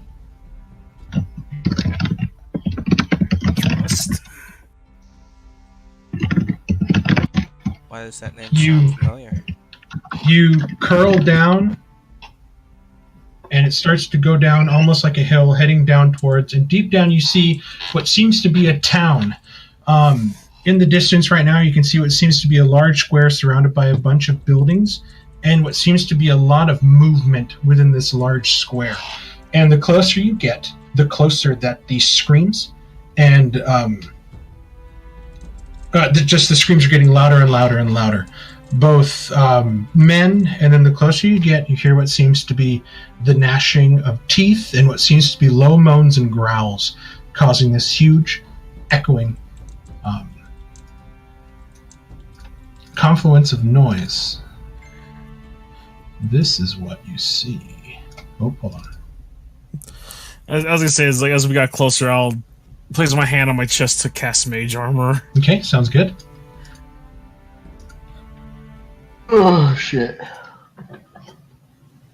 Are those gnashing teeth I hear?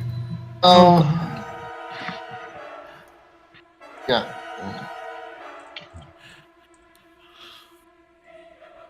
Mass grave and 4 zombies.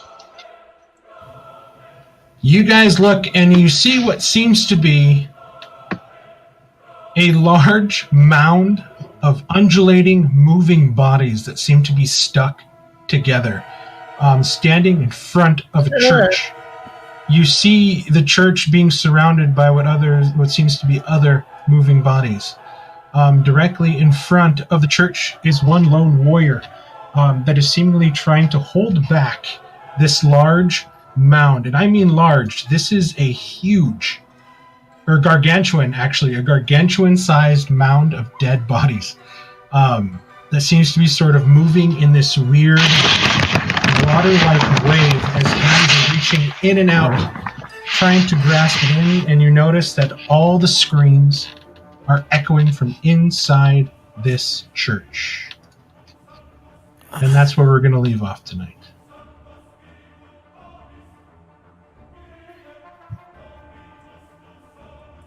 Anybody else picturing the flood from Halo? I'm picturing more of that monster of organs from Bloodborne. Yeah, exactly. It's just this giant moving mound of corpse bodies. Great. To further sort of, you look as some of these buildings here that you can see, and some of these smaller ones look like they have exploded from the inside out, as there is debris all along the front. But the front walls are completely gone, as if something has forced their way out.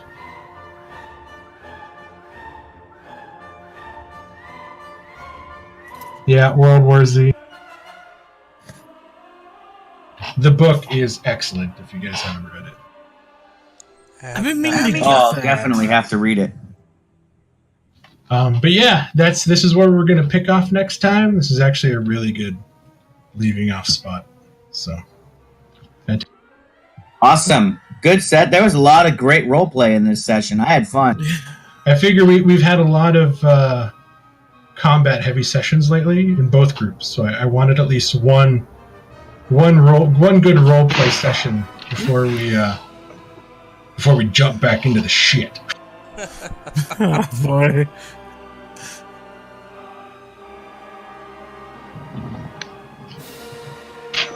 And I can't wait to use this monster. So this is gonna be pretty fun. Good job, Chris, by the way, with your roleplay tonight as Lovecraft as well. You are suitably misunderstood and mysterious. Thank you. Yeah, I need to take notes. I need to. The best part about this whole entire thing is just how uneasy and how uncomfortable everybody is. Yeah, that little child hand thing at the riverbank. I was just gonna say that seems so I mean, the beady eyes was one thing that I was just kind of like, okay, yeah, that's a little weird. But then the handprints of children, I was like, oh god. Droman's suggestion that it's a horde of like crawling hands, but like baby hands with eyes is Right? like that's what's in my head right now. Creepy, crawly baby hands with eyes. You guys look thinking into of, a like, field. crap from like Left 4 Dead, big exploders, You guys look into a field and it's just a herd of crawling claws, and you hear the or the shit that you Jurassic Park play in theme the playing on a darks of recorder. the Silent Hill. I actually read about a dungeon master doing something like that to his party, where it's just a mass of crawling hands. Also kind of reminds me of the Mummy Return, where the ground opens up and there's all those hands just reaching up for them and trying to pull them down with them. The image I ended up getting, the image I ended up getting instantly was from Silent Hill. The monster that wears like this black cloak, walks on two hands, has like two masks for two face. That's what I got. Like, oh no, nope.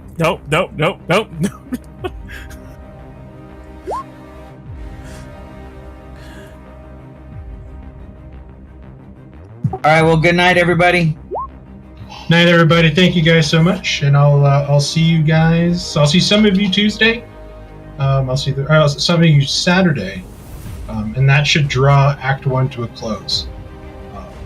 So that'll probably be our last session for a while for Saturday. And I'll let Ken take over with his monster campaign, and then I'll see the rest of you guys Tuesday. Alright. Sounds Y'all good. Tuesday. Oh, Ken, are you still there? I'm still here. What do you think about a Shadarkai rogue? Shatterkai's not monstrous. They're regular player type that you can play. I was just looking at those. I know Just they last used to night. be evil, but they look like they switched how they were, so I wanted to check with you. They just look. when Yeah, they're- for the when they're in their purposes of this particular campaign, Doug, it needs to be a monstrous race.